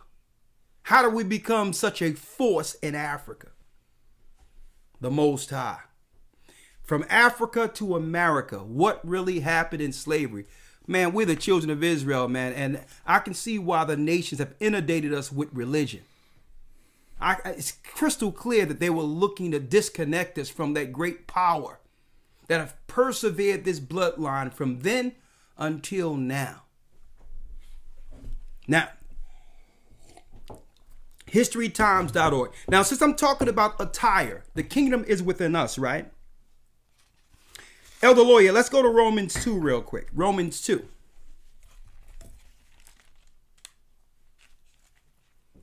Since we're still on attire, hold up, on attire real quick. Hold on. Attire. Let's go to Deuteronomy 22 and 5. Since we're still on attire. And get modest apparel out of Timothy, right? Yes, sir. Apparel. We're going into apparel since we're talking about the outward appearance real quick, right? Let's go. Deuteronomy chapter 22, verse 5. The woman shall not wear that which pertaineth unto the man. So when we talk about being an Israelite, kingdom people, there's cut and dry laws when it comes to our outward appearance. Now that you understand why we wear mitris and fringes and borders of blue, because that's in the law, right? We must understand what not to wear. The fashion industry is controlled through Sodom and Gomorrah. That's right. And they're looking to promote this unisex, I don't know what's who and what's what type of environment, so that the freaks can operate freely amongst us. But the clear defining line is when we follow the laws of God concerning how we look. A man, when he go outside, have to look like a man. A woman, when you go outside before the world, you showing forth who you are and the God you serve, you must look like a woman. And that's in everything. And I be seeing these veiled shots and all that. And guess what? More onus and responsibility goes on our women for this piece. To uphold righteousness concerning the outward appearance, because they take more time with their outward than men. So the onus and responsibility more so is on women to understand how they're going to be represented as children of God on earth. Because, man, I'm going to tell you, looking at TV, and this is on purpose, and I see it over and over again. Because we're not following these laws, what are they doing? It seems like every movie, every series out there, you have a sister. They cast a sister with a shaved head or low hair, or a bigger sister with low hair right next to a white woman with long, pretty hair. And I don't see nobody out there saying, well, hold up. This is calculating. When the Bible says a woman without a hair, it's a shame for a woman to be bald, according to the Bible. It's a shame. So why would they put that continuously right? They'll show a bald-headed woman exuding masculine power, I'm authority and all that, next to a dainty, feminine white woman. It's programming. When it says you're not supposed, men, read it again. The woman shall not wear that which pertaineth unto the man, neither shall a woman put on a woman's, or neither shall a man put on a woman's garment. Neither shall a man put on a woman's garment. This is why they're going after the Bible, folks. Because the people that they now claim are minorities are doing this. And how are they able to disguise themselves amongst the people regularly? By promoting it to our people so that they can now do what? Use us as camouflage to exist amongst society. If we were to follow the law according to the outward appearance, there would be a clear distinction and a line between what's normal and freaks. See? See why they're against the Bible and the law? It's clear. A man, read that again. Here's the law again. Deuteronomy 22 verse 5. The woman shall not wear that which pertaineth unto a man. Come on. Neither shall a man put on a woman's garment. And I'm going to say this real quick. When women be getting haircuts and trying to have on the short clothes, and usually be some of the ones with girth and all that, be trying to have a man type of vibe. Here's the reality. You'll never know what it is to be a man. You are not a man. And if you understood how people are really viewing you, you would actually embrace your femininity.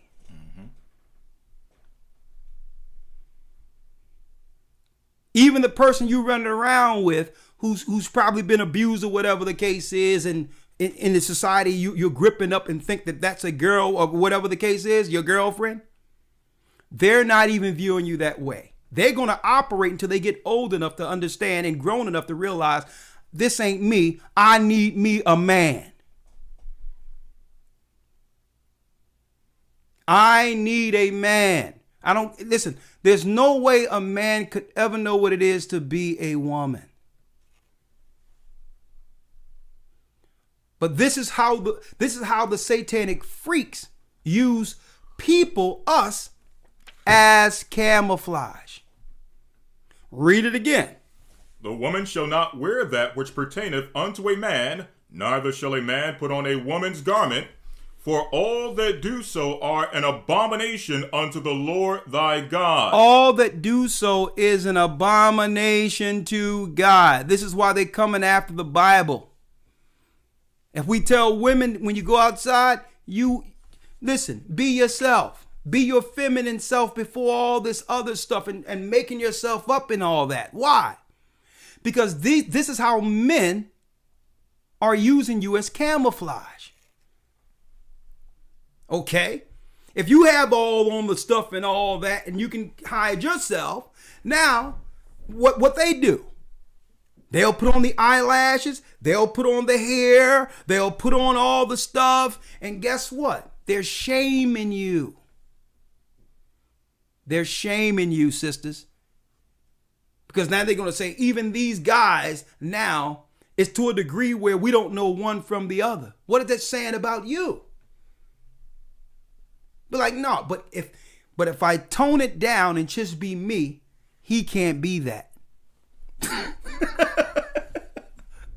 If I wear modest apparel and don't got all this stuff on and have my regular hairstyles, he can't hide himself amongst us anymore on these commercials where it be three sisters and they just pop one in real quick for a couple of seconds and it's real and you didn't know the difference.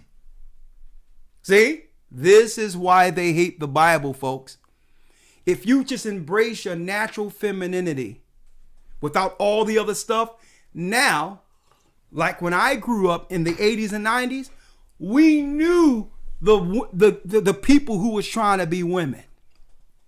And it was clear. We knew the people that were trying to be women. Because our women wasn't running cover for them through camouflage by putting on the things that they can put on to actually, look like you. So you take the eyelashes off, take the hair off and do your little hair and your pigtails and all that and do that little stuff. They can't do that. See? They can't do that.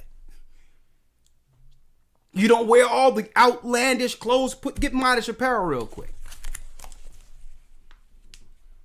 This is why they started promoting all these cosmetics to women, because they had a plan under Sodom and Gomorrah to hide themselves amongst us. But when you follow the law and you're modest and you're individual, and back when I was growing up, every woman had their unique look, and it was okay because it couldn't be duplicated. But if everyone had the eyelashes, everyone had this hair, and it seemed like they're trying to make like you said, a cookie cutter of what a woman is by putting on all this stuff, taking away the individuality the Most High has blessed you with. And now the freaks are saying, I can put all that on too. And then, come on, girlfriend, let's go out. Nah, you'll be looking at that like, no, I'm cool. All right, I'm straight. But if they all got all the stuff on and you got that on, and now somebody have to get up close to see, like, is that a woman? Is that a man? Why are they asking those questions? Because these people, these men that do this, find themselves a woman they can camouflage themselves next to. See? See? Read it. Come on. 1 Timothy chapter 2, verse 9. In like manner also, that women adorn themselves in modest apparel. See, the Most High knew, let me tell you, with this Bible, The Bible, brothers and sisters, is the secret sauce. See? That's the secret sauce. If you get modest and scaled down, it cannot be duplicated. A man cannot duplicate what the Most High have blessed a woman with naturally. It's unduplicated. Mm-hmm. But you must be modest. And men are saying right out, listen, we don't want that.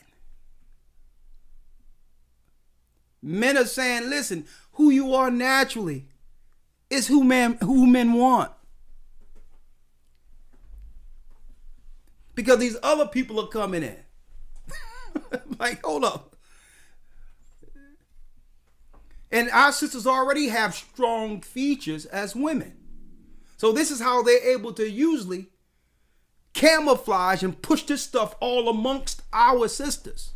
Because you have to modest it down, tone it down, so that we can look and say, okay, that's a dude right there. That's a woman right there. See? The responsibility is on you so that we can see the clear difference. Now that's a woman. Not all this stuff, not all this stuff caked on her and highlight here and all, because everything you're doing to get made up, he's doing. Okay. Okay, that's a woman. That's clearly a woman. See, this is how great the laws of God is. We can't talk about the kingdom and not talk about the princely men and their outward appearance and the responsibility that comes with what? A modest woman. Read. Verse number 9. In like manner also that women adorn themselves in modest apparel, with shamefacedness and sobriety. With shamefacedness and sobriety. Check out this. Now, what we're talking about, these are princesses. These are real princesses. Shamefacedness is a woman who walks and is not looking for attention. See? Some people, I know the spirit of vanity would have you, look how many people looked at me. Looks is not what you want. A husband is what you want. A husband. You can get looks. When brothers was in the world going to the strip clubs, it was what? That was the show. These are the women who were there to get looks, but no man was looking to marry them. See? That's becoming an exhibitionist.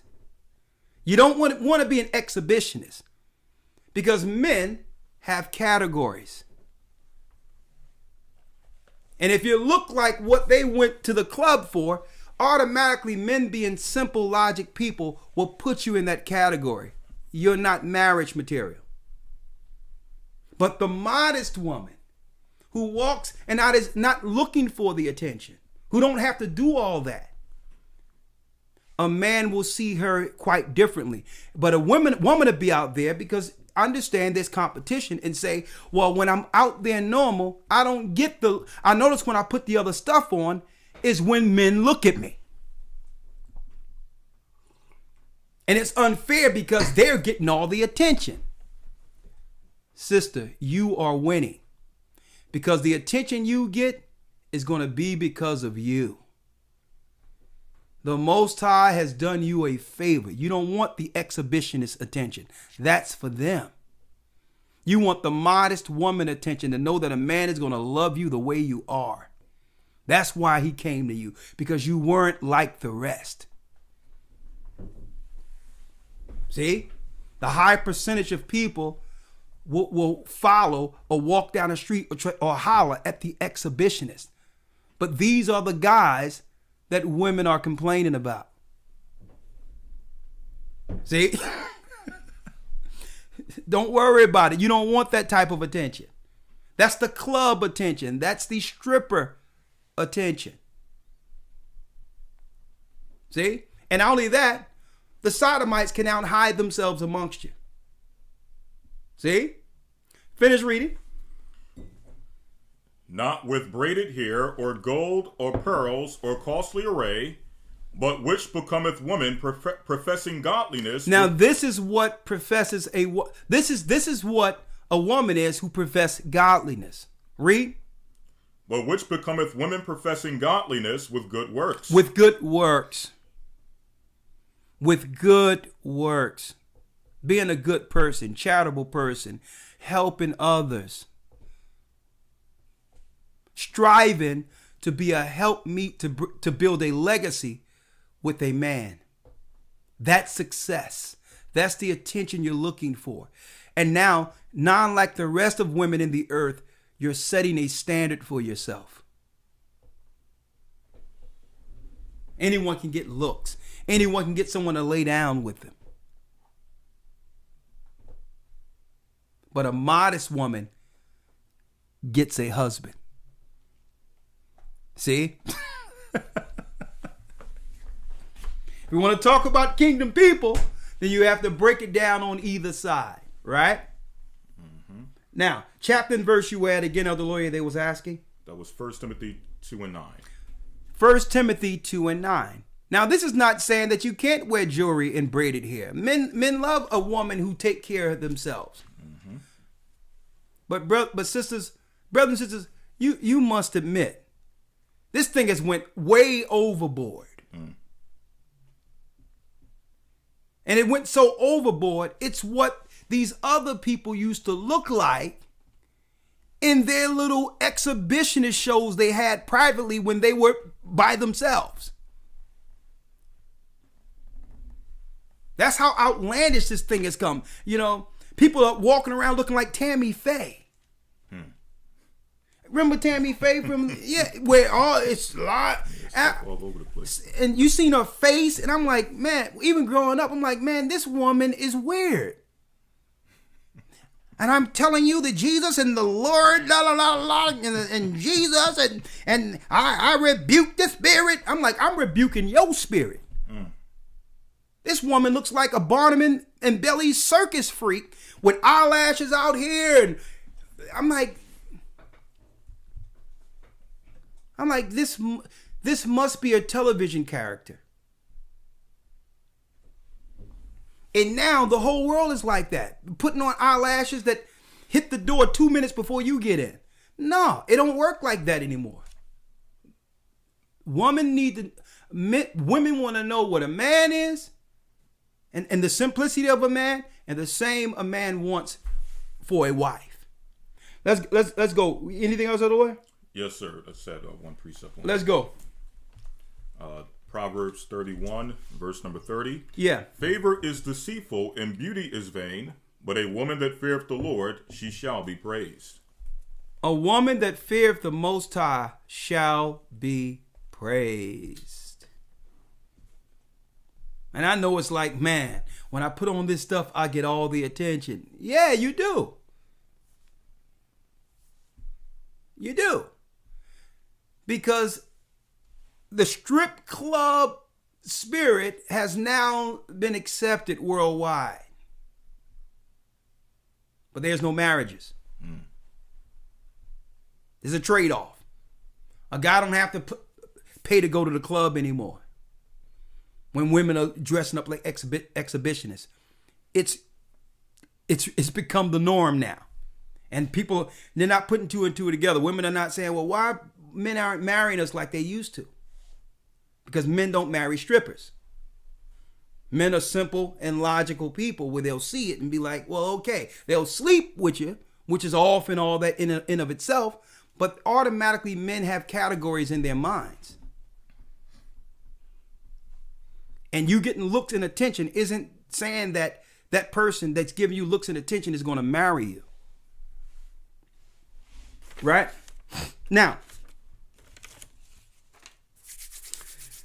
let's get back on track.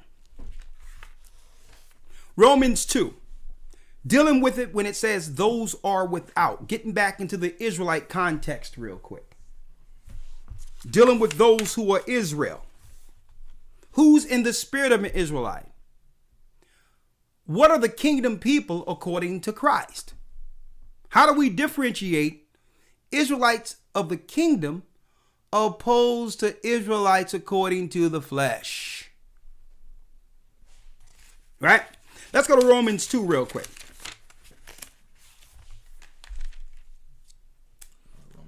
Romans 2, and let's start at 12. I'm going to read that all the way through. Romans chapter 2, verse 12. Yeah, let's read it. For as many as have sinned without the law shall also perish without the law.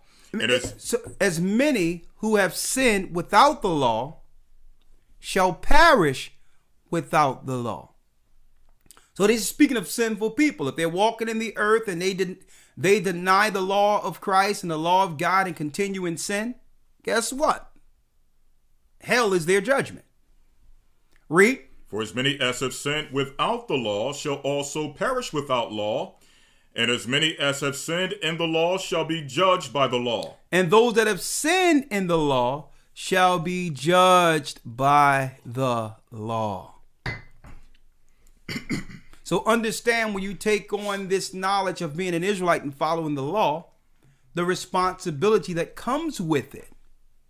There's a judgment for breaking it. So a lot of people talk about the Israelites mean we're the Israelites by bloodline, we're the chosen people, but are not really teaching the responsibility according to the law. As an Israelite,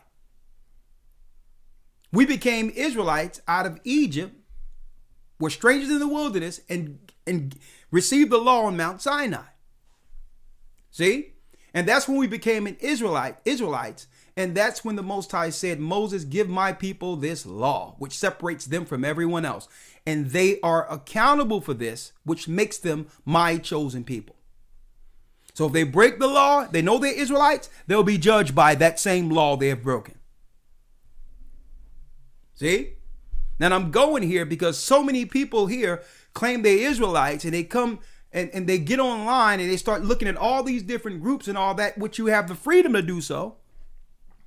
Right? But you don't realize what's correct according to the Almighty in measuring the content that's seeping into your minds. Right? Let's go. For as many as have sinned without law shall also perish without law, and as many as have sinned in the law shall be judged by the law. Go ahead. For not the hearers of the law are just before God. Not just the hearers are just before the Almighty. Read. But the doers of the law shall be justified. But the doers of the law shall be justified. And I don't know what the Christians are talking about that the law is done away with. The law of sin through Christ is destroyed. The law of sin came with the sin of Adam. And y'all are mixing up that law with the laws given to Moses. Okay. You're supposed to follow the law. Read. For not the hearers of the law are just before God, but the doers of the law shall be justified. Come on. For when the Gentiles, which have not the law, do by nature the things contained in the law. That means when the Gentiles do in the spirit, in their conscience, what's right, even without them knowing about the laws of Moses.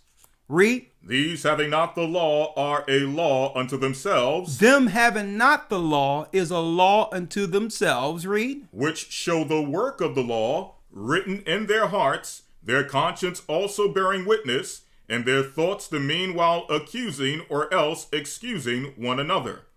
It says now their works excusing and accusing one another. Even though they didn't receive the law, the same way when we thought we were Gentiles, we still had a conscience, an understanding to what's right or wrong. So when the Gentiles, even though they don't know they're Israelites, they still know right from wrong.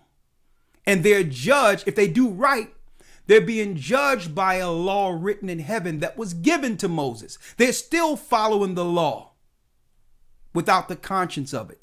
These are just naturally good people. Mm-hmm. And there's people out there like that. And folks, Don't let someone, because they're an Israelite, tell you that because someone is not from the blood of Israel, they're not good people.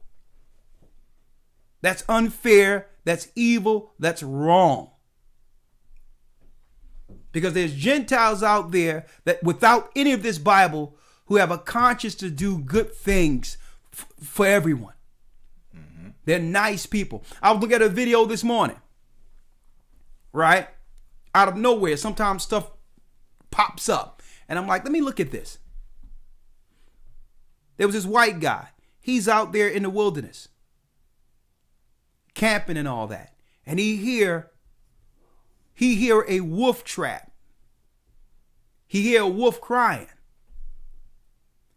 He goes there, and the wolf has a trap on its leg. And the white guy looks at it, but when he go to try to move the trap off his leg, what happens? Boom. Off the female leg, what happens? The wolf is trying to attack. He see the fangs, so he says, okay, I can't do this, or this wolf is going to devour me. Right? So what he does is he spends the night.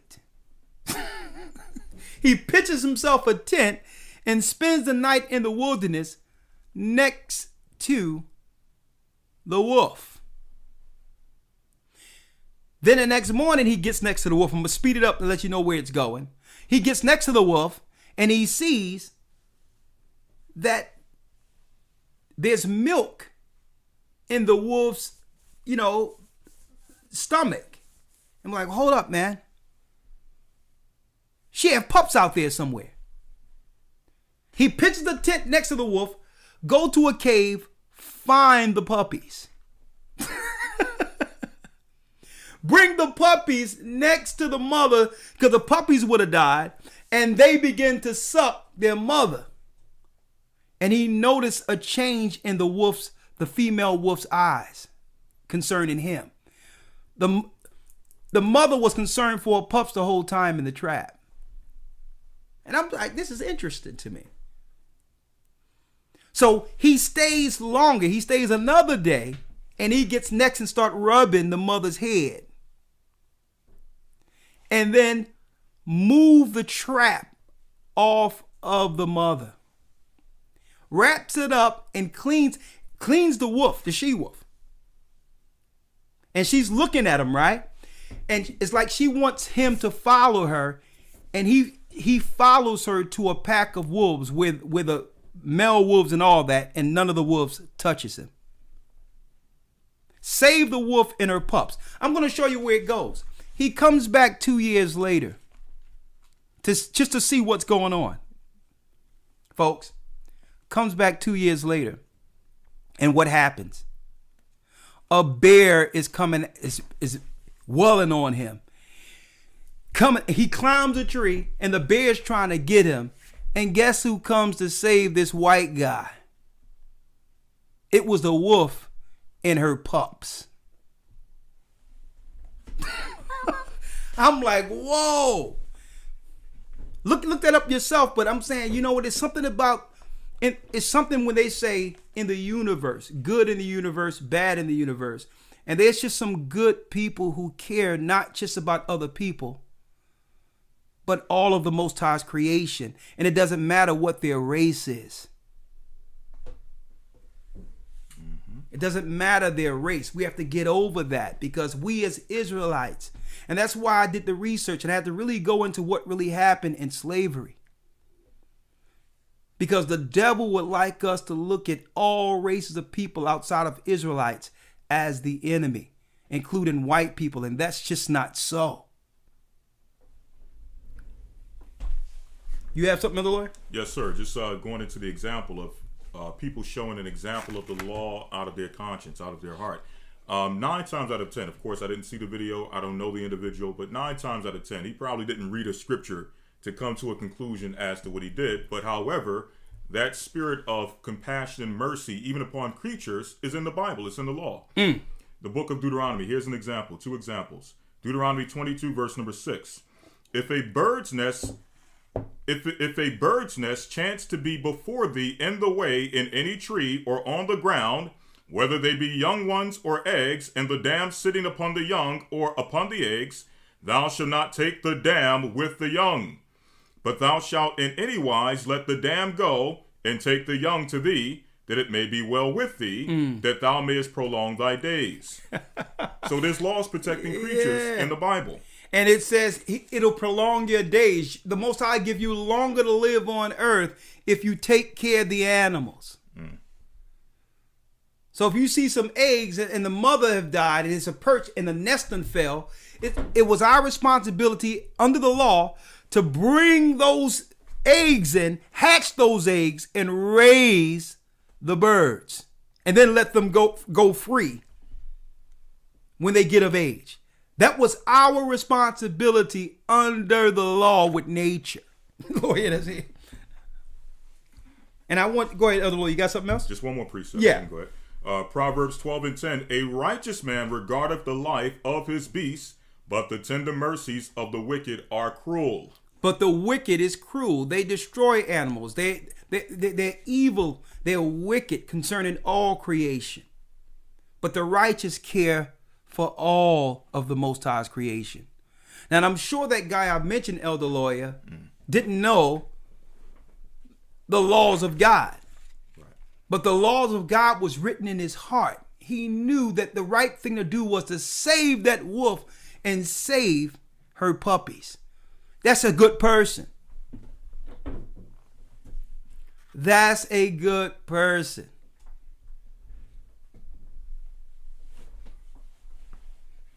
Okay. Hey, I got one more for you real quick. No. It's too. I'll deal with that in the academy. I can't be dealing with stories. I got scriptures to deal with. Let's jump right in. Back into Romans chapter 2, verse number 15. Yeah, go ahead. Which show the work of the law written in their hearts, their conscience also bearing witness, and their thoughts the meanwhile accusing or else excusing one another. So the thoughts accuse or excuse. That means there's a conscious choice between good and evil in all people, even in those who didn't receive the law of God. Okay? Gentile people. Mm-hmm. Gentile people. Read.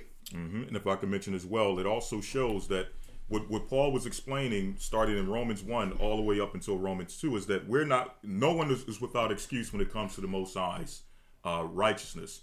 Like, we receive the commandments, and obviously we're responsible for keeping those commandments. But even if you didn't receive the commandments, the Most High still gave you a conscience. Your conscience tells you know it's not, you know it's wrong. You don't need a deep breakdown to know that you're not supposed to steal. Exactly. Or sleep with somebody's wife or kill somebody. You don't need a breakdown for that. So still, your conscience tells you right from wrong, even without a written commandment. Exactly. Let's go. Verse number 16. In the day when God shall judge the secrets of men by Yeshua the Anointed according to my gospel. Behold, thou art called a Jew and restest in the law. It says you are called a Jew. We're Jews or Judah, and we resteth in the law. We just saying, you hear people out there saying, the law. Right? And to some degree, it's right. But in another degree, if you're not dealing with the law according to the Spirit of Christ, you're dead wrong. That's right. Because you're using the law to do what? To gain authority over people. Mm-hmm. You're using it to put men in bonds under you. Mm-hmm. That's right. And that's what the Pharisees and scribes were doing. So watch when people saying, you shouldn't do this. You shouldn't do that. It's not because they want to see you do righteousness. They want to see if you can follow their view of what following the law is.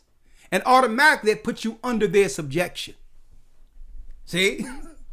They're not telling you to follow the law to be a good person and be better for Christ. So that they're doing it so that you can be a better servant for them. Folks, I've witnessed all that. And understand this. I understand what it means to be under a schoolmaster, where people are only telling you to do something to benefit themselves, to make you servants, slaves of slaves. See? They're telling you should be free from Esau only to make a slave of you. I'm going to show you, folks. All Israel is not of Israel. That's why I have fun with guys who call me in the week and try to tell me what I need to do and what I need to apply to what I'm teaching. And yeah, you need to add this and add that. I'm like, yeah, I have fun with them sometimes. You know, I got a couple of minutes. I'm like, so, all right. So I got my computer in front of me. This is the World Wide Web. I'm sure your works are somewhere I can find. And I'm not downplaying what you're saying. But you're not with us, building with us, telling us, asking us what we should do. We take suggestions all the time amongst the body. But if you're going to be all this on the outside, are you saying you're going to work with? Are you telling me this to be a part of this, brother? Do you want to be a part of this church? Well, no, I'm just saying. Well, what am I listening to you for? The kingdom must build together, brother. And if you have works out there that's beyond what we're saying, do your works. What are you calling me for? Mm-hmm. I'm only interested in those that are looking to build together. So you're not going to come in a work that we've been dealing with for years and think you're going to be the cherry on top. And we had to bring the glass, the ice cream, the scoops, the chocolate syrup, the caramel, the sprinkles. And you be like, well, hold up, elders. It ain't finished. It's not finished. I've been checking y'all out for a long time. And you know what y'all missing? I'm the cherry on top. No, it don't work like that. You are wretched, just like we've all admitted we were wretched and needed that water for baptism. And when we were baptized, we admitted to all, including the heavens, that we're no different. And you must build your works just like us, to a degree in which now what you're bringing can now be respected and added. That's what the body does. We take advice all the time, but we must prefer those who are within. I don't know what your intentions are. I don't know you. See? So people get upset because they see the work, or they get offended, and they be like, well, let me find something they're not teaching. Let me find something that I feel they haven't touched on, right, so that I can now gain some authority day one. Doesn't work like that. You must build from the beginning like us and be trusted, and build a relationship to be trusted. And those works will actually give you a voice. See? Finish reading, Elder Lawyer. Verse number 17. Yes. Behold, thou art called a Jew, and restest in the law. You resteth in the law. And makest thy boast of God. And you maketh a boast of God. And knowest his will. And you know everything the Most High want us to do. And approvest the things that are more excellent, being instructed out of the law. Being instructed strictly out of the law, the Old Testament.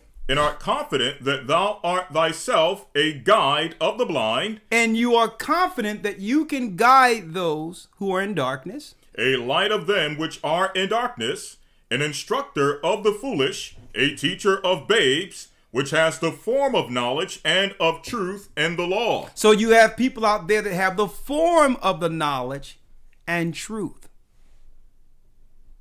These are the people that are only pointing out, this is what you're not doing. This is what you're not doing. Instead of focusing on your gift. Your gift is what you bring to the body. What makes you just as spiritual as all of us. That's what Christ did.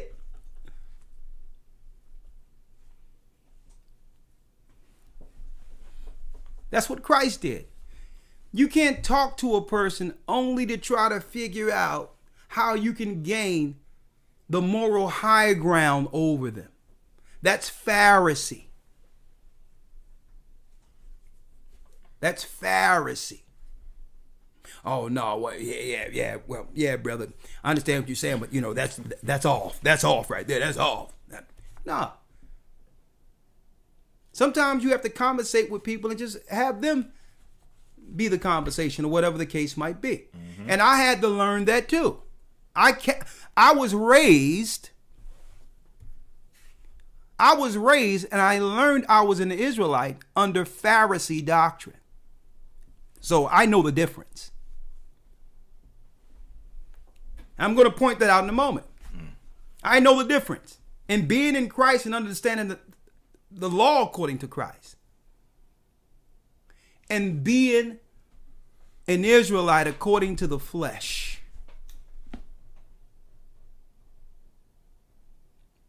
And judging everything from and dealing with everyone from a condescending vantage point.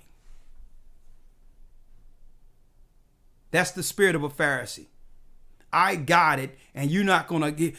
I got it, and you don't have it. Mm-hmm. See? I'm going to show y'all. Stick tight. Let's read. Verse number 21. Thou therefore which teachest another, teachest thou not thyself? It says you can teach another, but yet you cannot teach yourself. Read. Thou that preachest a man should not steal, doest thou steal? Thou that sayest a man should not commit adultery, doest thou commit adultery? Thou that abhorrest idols, doest thou commit sacrilege? Let me tell you, folks, I've seen scenarios, even growing up a Pharisee, my early 20s. Okay? I've seen instances where a sister would come into the truth, has a man, and was told because that man don't believe what they were teaching, what we were teaching, that he can be discarded. Only for a man of authority to marry that woman. I've seen it. Remember in the Old Testament, and when David seen that was the Bathsheba story.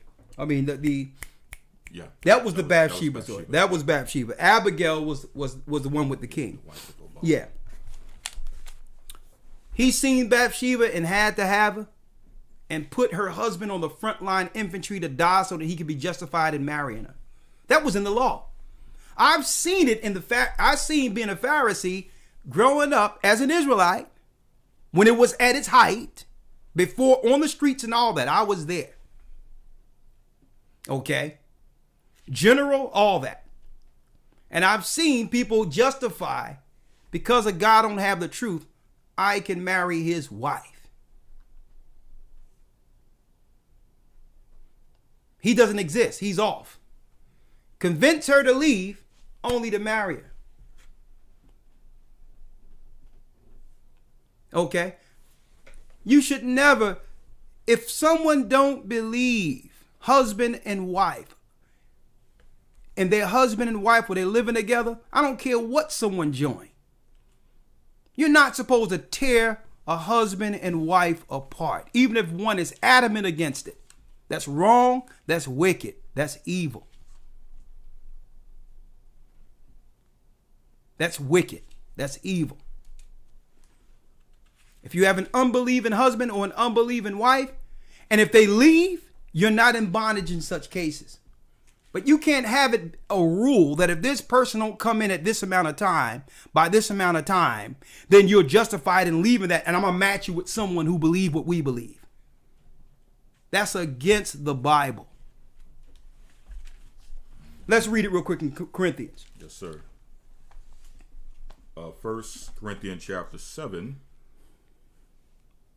And starting at verse 11. Where you leave off at Romans? Romans chapter 2, verse number 24. There's more I want to get there after that, right? Yes, sir. Okay.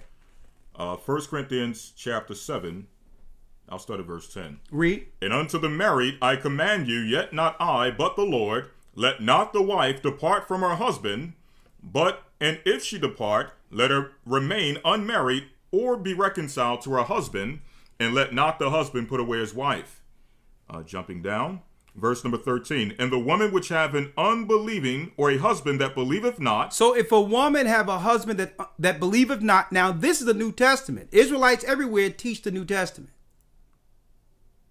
So if you have two people coming in, one is saying, I don't like what's going on there. I believe it's a cult, whatever the case is. I've had that happen even within the church where people would come in and their husband or wife is adamantly against what they're learning.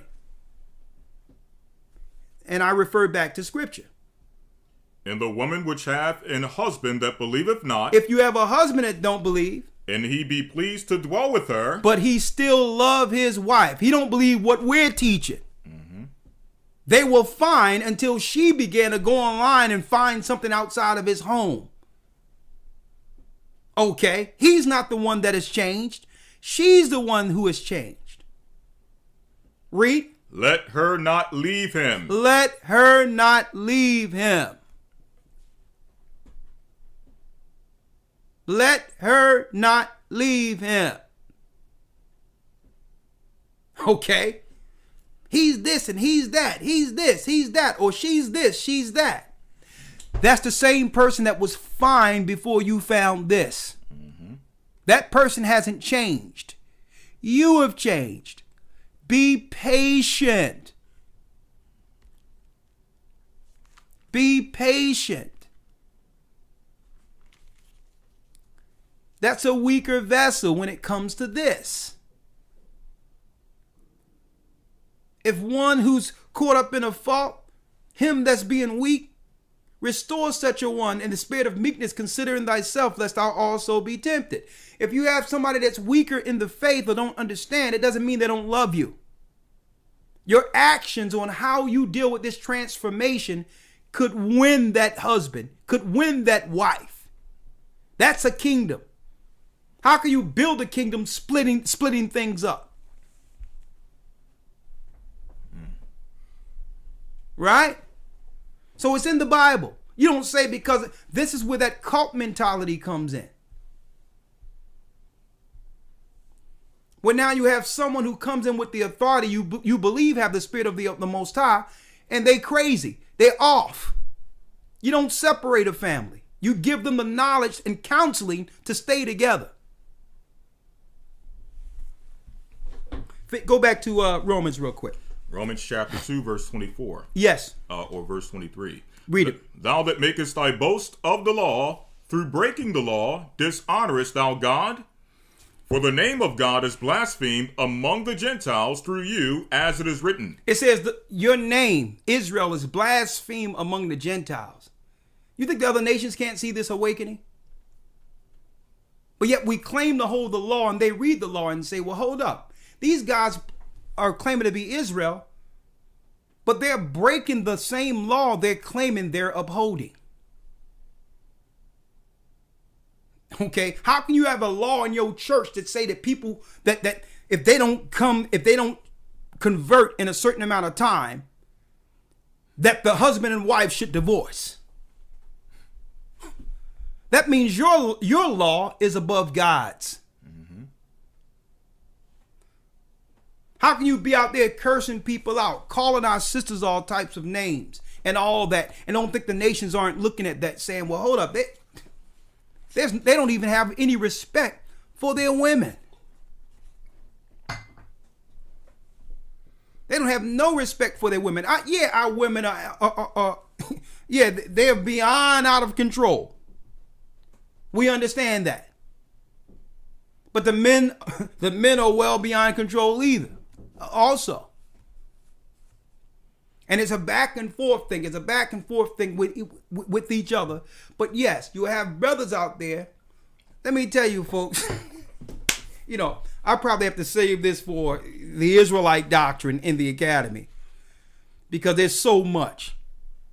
But the nations are clocking all of this and seeing this, claiming, and we're claiming to be Israel and followers of the law. They're clocking all this and saying, nah, these people are not following the law. This is something else. What's the law of Christ? Read. For the name of God is blasphemed among the Gentiles through you. Through us, read. As it is written. As it is written. For circumcision verily profiteth, if thou keep the law. Circumcision does what? Circumcision verily profiteth, if thou keep the law. If you keep the law, circumcision profit. Read. But if thou be a breaker of the law. But if you out there breaking the law, thy circumcision is made uncircumcision. So even though you are an Israelite according to Christ, if you're breaking the law on purpose and teaching others to do so, you are Gentile. It doesn't matter if you can trace your bloodline back to the SS to Judah and know that the blacks are Jews. You are Gentile in your mind. If you teach people you're the person of the law, the people of the law, but yet break it. Read. Thy circumcision is made uncircumcision. That means all the truth you learned about being Israelites are undone. It's finished. You might as well shouldn't have ever come to this truth. Everything you learned up until this point means nothing to the Most High anymore. Read. Verse 26, therefore, if the uncircumcision keep the righteousness of the law. But you have the Gentiles and even our people who don't know they're Israelites, but they are good people, doing what's right according to their conscience. Read. Shall not his uncircumcision be counted for circumcision? Shouldn't their uncircumcision be counted for circumcision? So if they're naturally keeping the law of God by being good people, shouldn't God count their actions as those who are following the law? And so many people ask me, what about my grandmother, my grandfather who didn't know they were Israelites? This scripture applies to them. Because what they did by being good people, the Most High seen them as Israelites following the law, even though these same people didn't know they were Israel. The Most High seen them as Israel following his law, being good people. See? Read.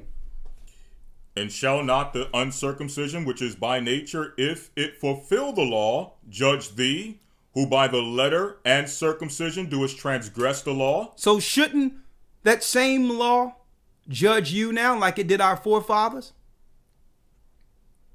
You know you're an Israelite, but break the law on purpose. Anything else there? 2 more verses. Come on. For he is not a Jew, which is one outwardly. He is not a Jew who is one outwardly. Neither is. And that's why I said we're going to destroy that cookie cutter thing that people are putting out there of what an Israelite is. You can have a beard hitting the floor. You can wear the fringes. You can have the border of blues. You can have the precepts. You can even have a mitre. But are you an Israelite according to Christ? Or a Pharisee? But hold up. Don't answer. You don't have to answer that question until my next chapter. I'm going to let Christ answer that question for you. Read. But he is a Jew, it says, neither is that circumcision which is outward in the flesh. In the flesh. But he is a Jew, which is one inwardly. One inwardly. And circumcision is that of the heart. Of that of the heart. You care for people. You care for what's right. Regardless of race. You care for what's right. And not just judging the outward appearance. Read. In the spirit, and not in the letter, whose praise is not of men, but of God. Whose praise is not of men, but of God. But let's go into the praise of men. Let's go to Matthew 23.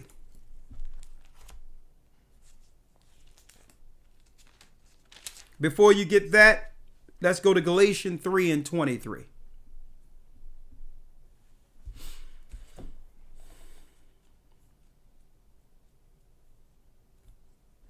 Galatians 3 and 23 and 24. And go to, matter of fact, get Matthew 23, then Galatians 3. Thank you. Yes, sir. Matthew chapter 23, verse 1. Then spake Yeshua to the multitude and to his disciples, saying, the scribes and Pharisees sit in Moses' seat. Now the disciples are Israelites here.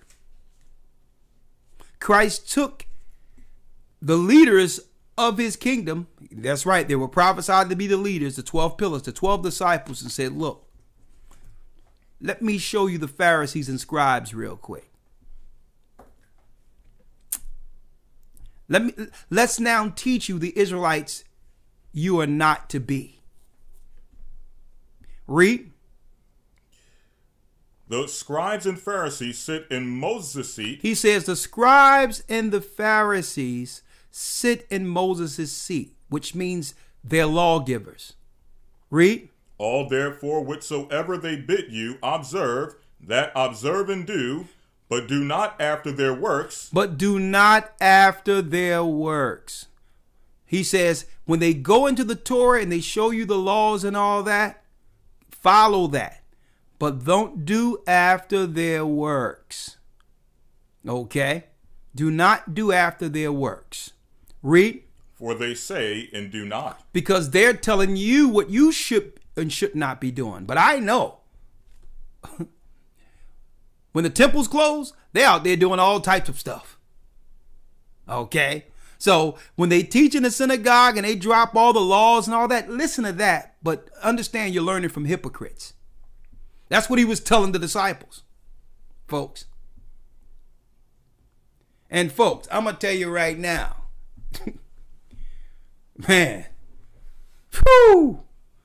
Growing up in the 90s. Israelite. And guess what? I'll get no pushback from this at all. Folks, I'll get no pushback, and you won't hear anyone actually making videos against what I'm dropping right now. Because they know it's true. Okay? 90s. That's right. In the 90s, the same guys on the street. I was there, folks. And I'm talking. And when I found out about it, I'm like, yo, and I'm reading the gospel and all this. I'm like, nah, something is weird going on. When I'm talking about grace was, yeah, man, yeah, we going to the club. I'm like, but what club? He said, when you get older, when you get higher in knowledge and grace, you understand how to operate in grace. I'm dealing in the entertainment world, trying to write songs and all, and I know what the world is. And I'm like, what club? What y'all? Sometimes,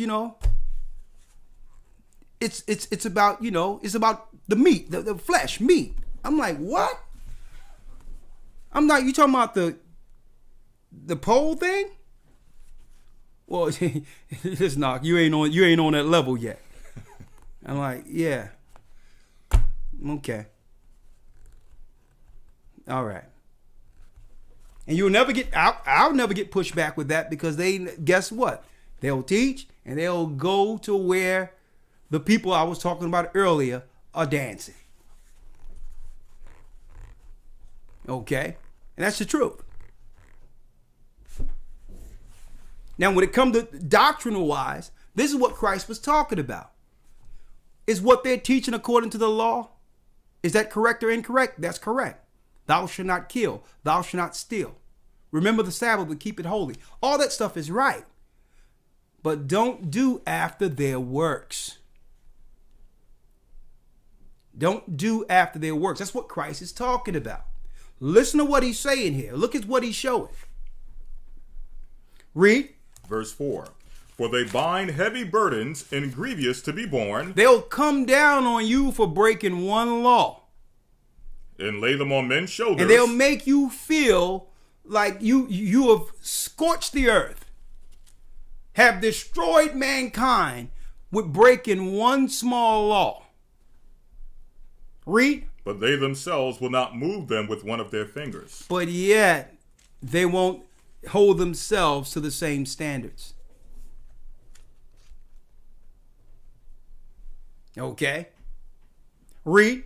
Verse 5. But all their works they do for to be seen of men. All their works they do to be seen of men. It's about who am I?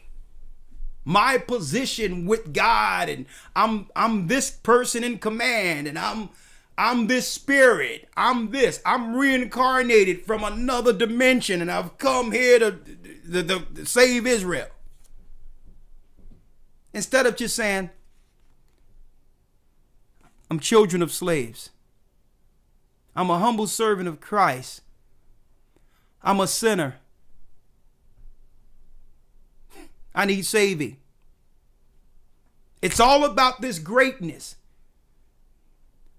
without putting forth who you are and who we all are.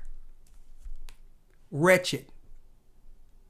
And it's only through Christ's blood and through the Holy Spirit that guides us into that perfect man. It's the humility of understanding that none of us aren't good enough. It's through Christ we're accepted. And that's humbling in itself. But most people cannot operate on that spirit because they need to be admired. Like the Pharisees and scribes. It's about, no, I'm here, I'm there, I'm this, I'm this, I'm that. No, we're all wretched.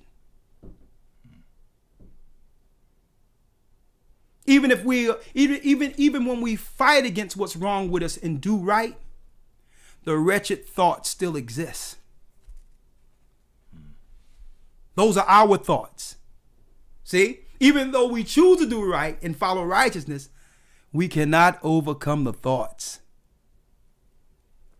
And when you come to that realization, you understand we need help from the outside, and that humbles you. That humbles us to realize that we're only a piece of the whole. We are a piece of Christ's body. We're only a part of it. We're not Christ. But it takes a humbling scenario to happen to where we actually just operate in the part of the body we're gifted. And thank the Most High by operating in that body for the reward that comes with it. But let me tell you, the disciples, man, he was taking the disciples to school right here. He was taking them to school in Matthew 23. And it's as if he put a window into the future of our awakening and saying, yo, you can be an Israelite, but let me show you who the Pharisees and scribes are. They're not my Israelites. See? They're not my Israelites. Let's read. Verse 5. But all their works they do for to be seen of men. They make broad their phylacteries. They make broad their phylacteries. Read. And enlarge the borders of their garments. And enlarge the borders of their garments. It's about shining and everyone seeing the garments and all that. And that's why when we first started the ministry, we purposely got together and said, you know what? We're not going to wear all that. We're going to put on all white and just teach the people the word of God. Let them be out there shining and have all this stuff and the sticks and all that. Just be out there with the whole, which is all white, so that people, so we can take what the eyes off of us into the word concerning what's about to happen in the earth. And we were teaching in 8th and Market in different areas. Guess what? Lawyer was there, and Zah, everyone. The police had to be there an hour before we got there, because as soon as we hit the street, it was a crowd pushing on us. The whole corner was packed by people, and the cops would have to move people out of the way, and we were just normal sitting there with white garments on without all the shine. There was no fringes or nothing. And I did it that way on purpose. The Spirit of the Most High guided us to do it that way on purpose, to show it's not about our shine and how many garments we got on and how our beards hit the floor.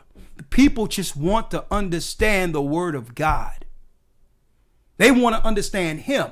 And sometimes what we put on and what we do gets in the way. It gets in the way. And I tried it that way. Just white garment on and not even shining nothing. Just bringing the fire, bringing the word, just dropping it with no stuff on. I have a metri or nothing. And guess what? Streets was packed to the point where guys from the other camps and all that had to come out to try, and all red and all that, to try to shut me down from teaching.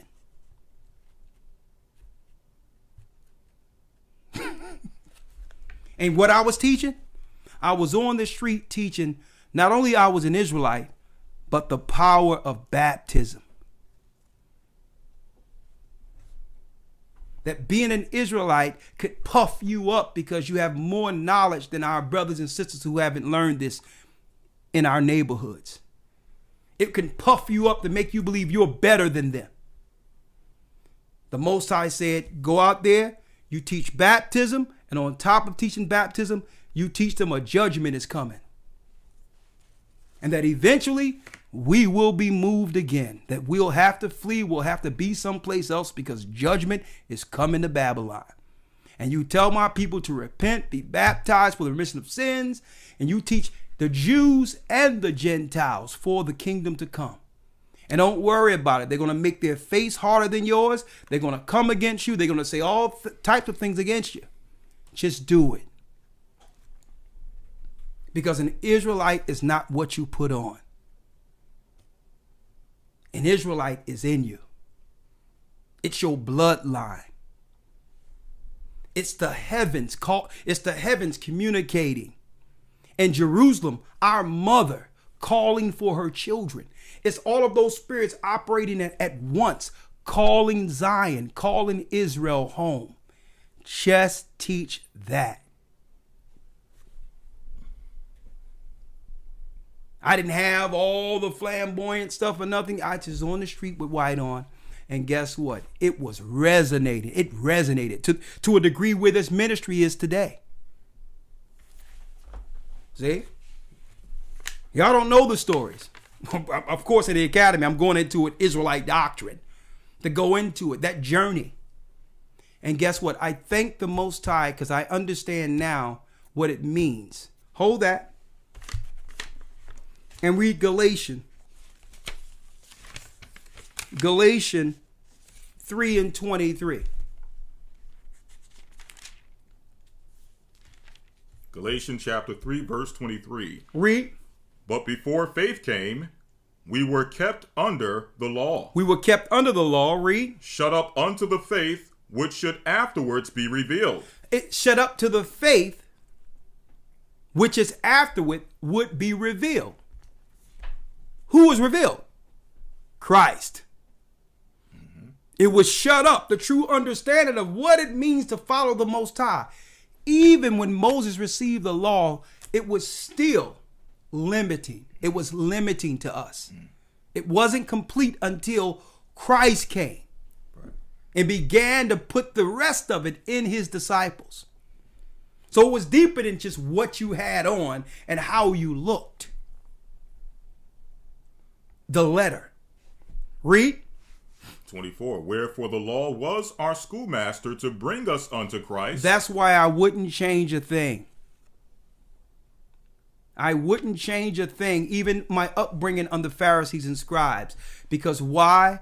That was my schoolmaster.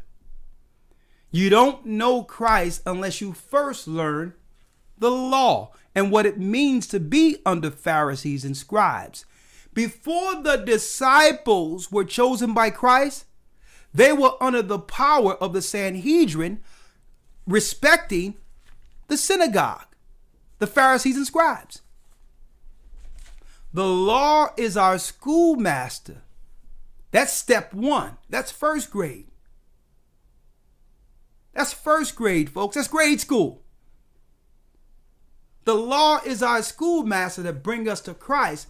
But once we understand Christ, it all opens after that. That's when the knowledge comes to the next level.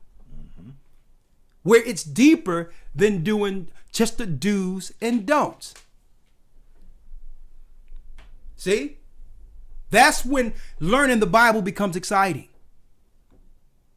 Okay, I don't eat pork. I know what the holy day is, and become vain repetition where you're just doing it because what?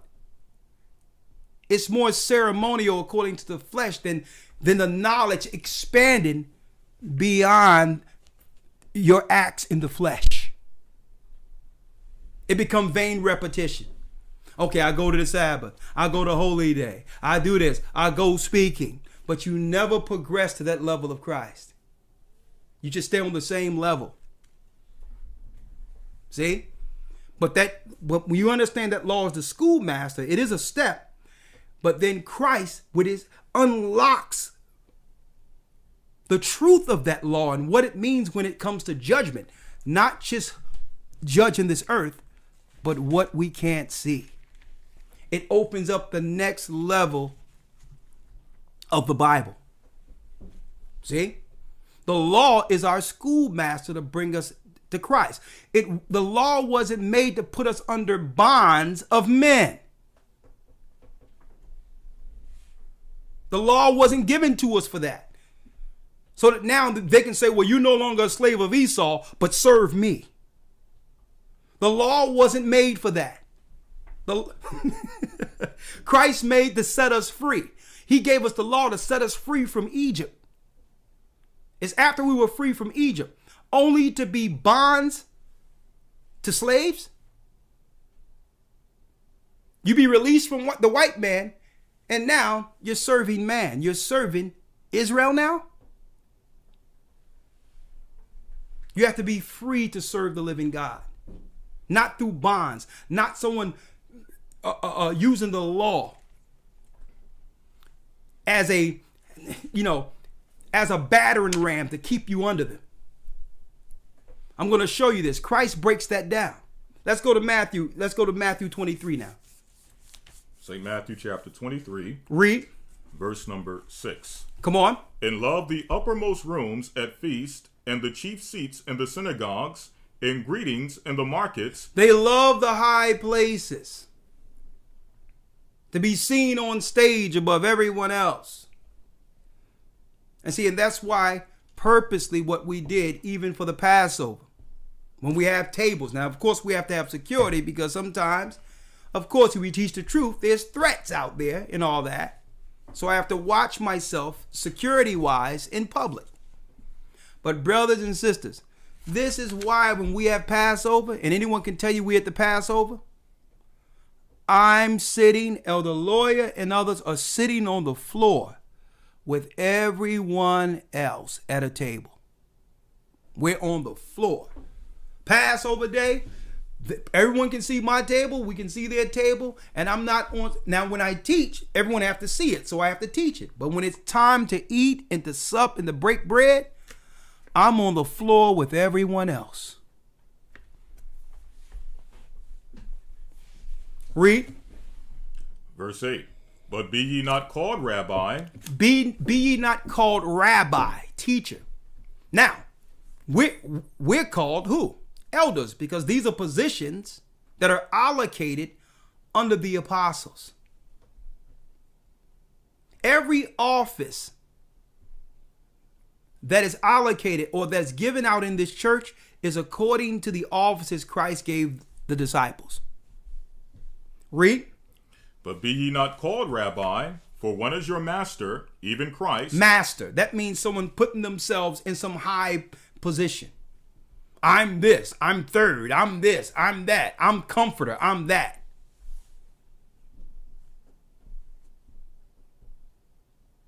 No, can't do it. Read.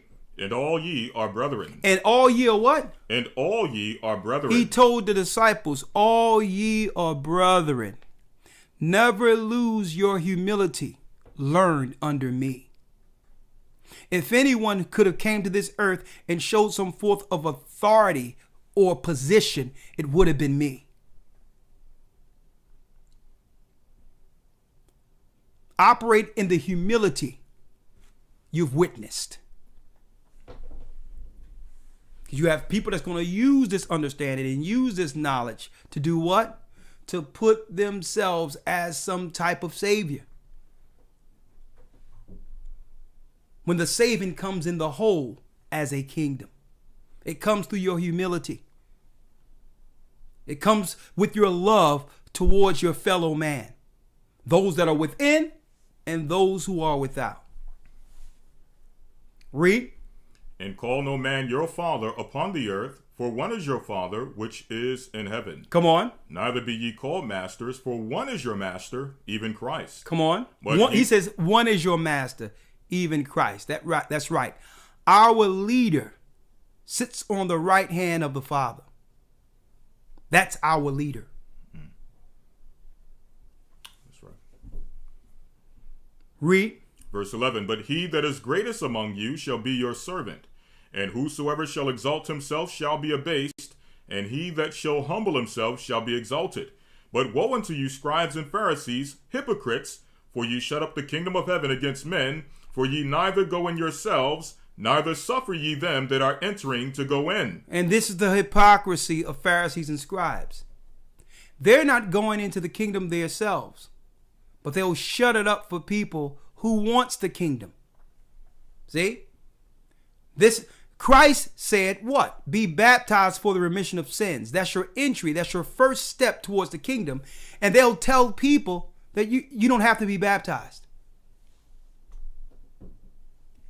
Convincingly. They're not getting into the kingdom, folks. At all. They're unrepentant sinners that's not getting in.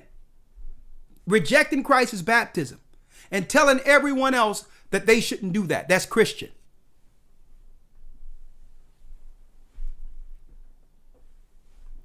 They're shutting up the kingdom of heaven for those who would come in. But they're not even getting in themselves. Like, well, baptism, we shouldn't be baptized. What did Christ say? Baptism is the word. John the Baptist had the word, so did Christ, and they were both baptized. The disciples had the words, and they were baptized and baptized others. This is the clear distinction between the Israelites for the kingdom and the others. This was the dividing line. In the beginning, the Most High divided the waters from the waters.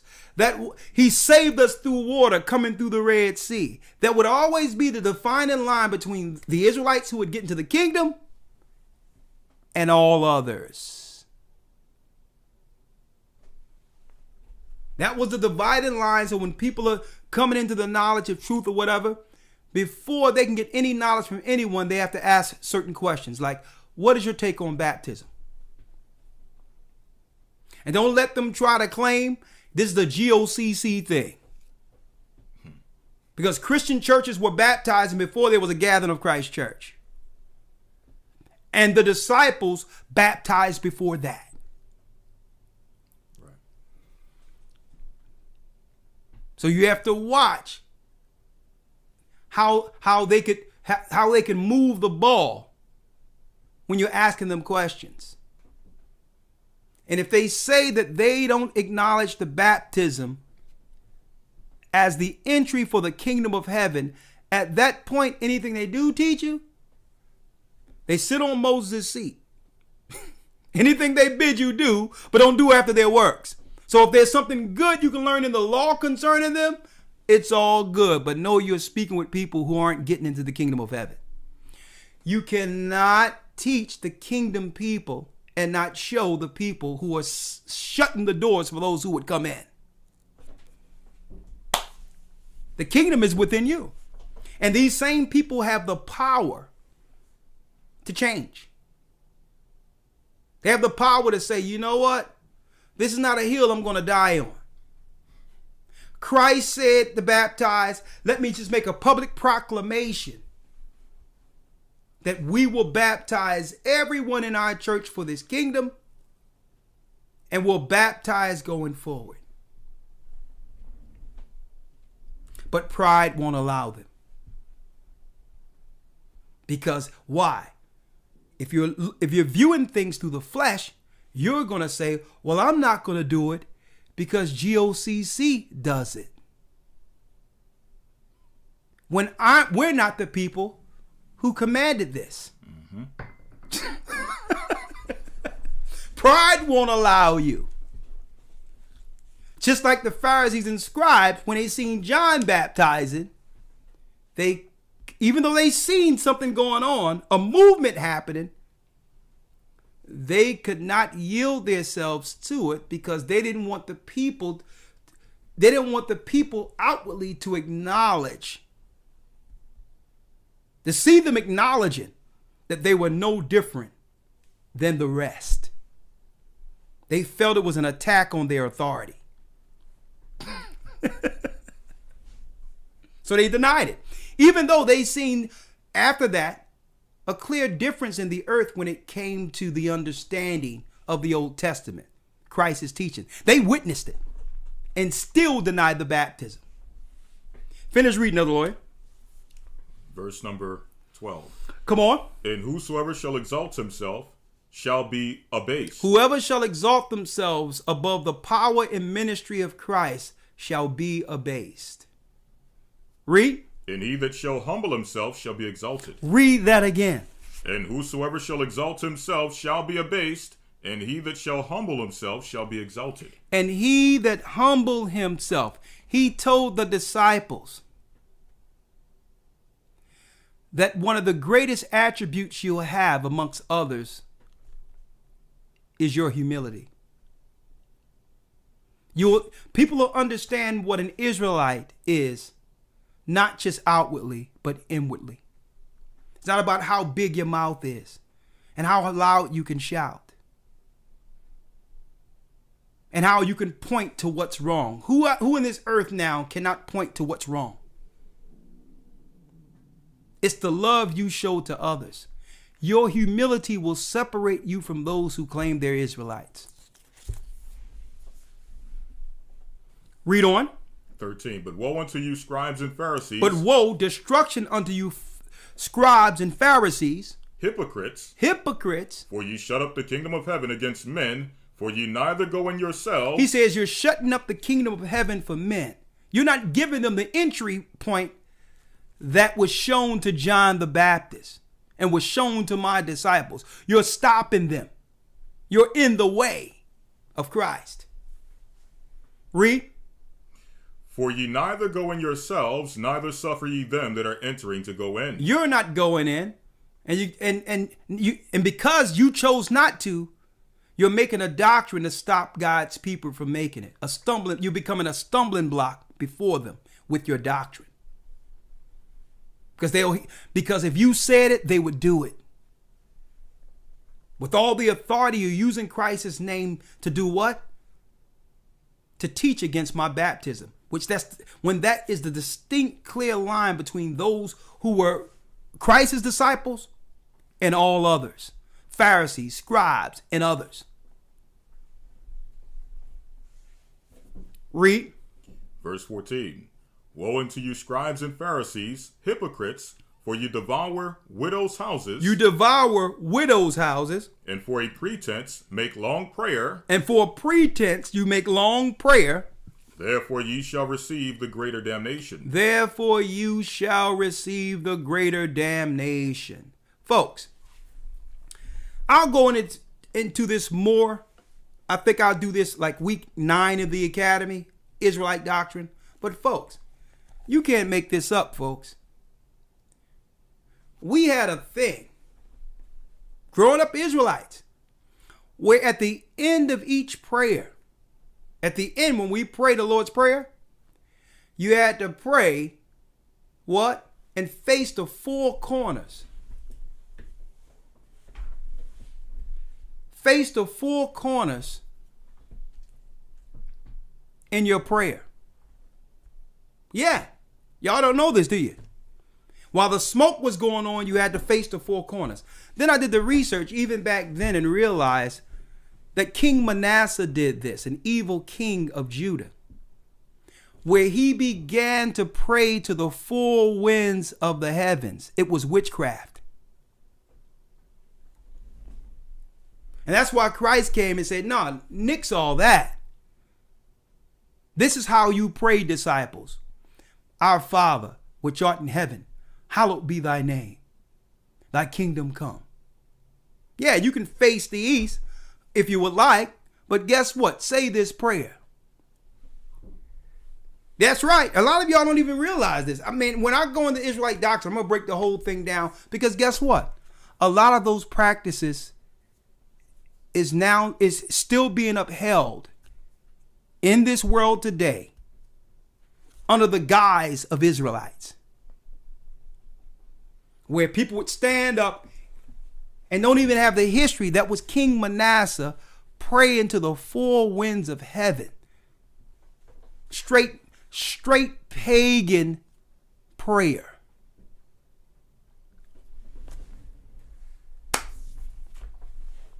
And that's why when I break it down, when I go into Israelite doctrine, I'm breaking everything down from my personal experience doctrinal wise.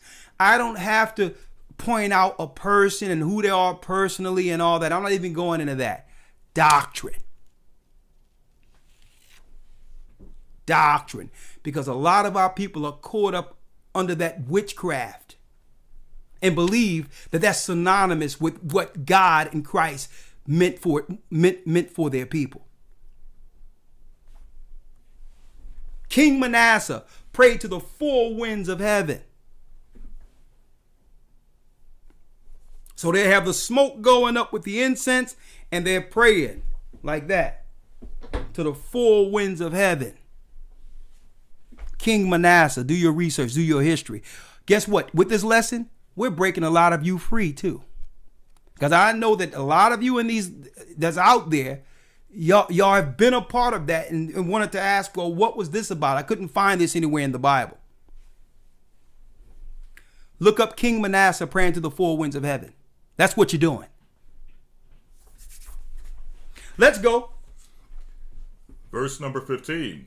Woe unto you, scribes and Pharisees, hypocrites, for ye can pass sea and land to make one proselyte, and when he is made, ye make him twofold more the child of hell than yourselves. That means you convert someone into Israel and they become a worse person than they were before converting.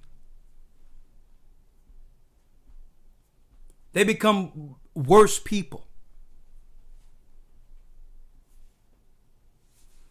You make them 2 times the child of hell than you are. It's like a demon releases and goes into the person and they become a carbon copy of their teacher, not realizing it's a demon. Become rogue, disrespectful. Once was a nice person, cursing everyone out. Don't respect anything. And have the same gestures, the same mannerisms as the guy that taught you.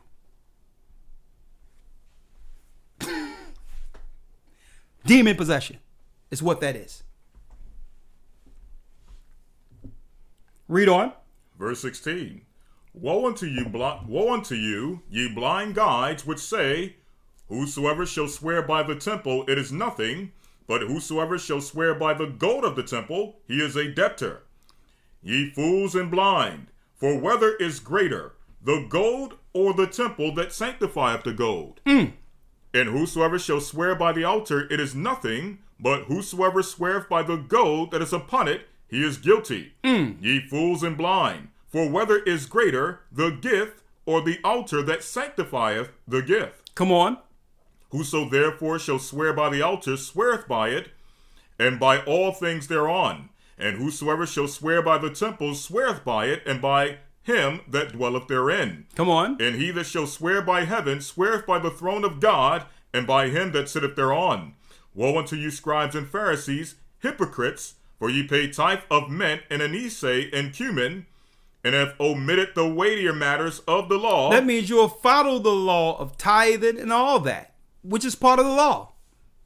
But you omitted the weightier matters. What are they? Judgment.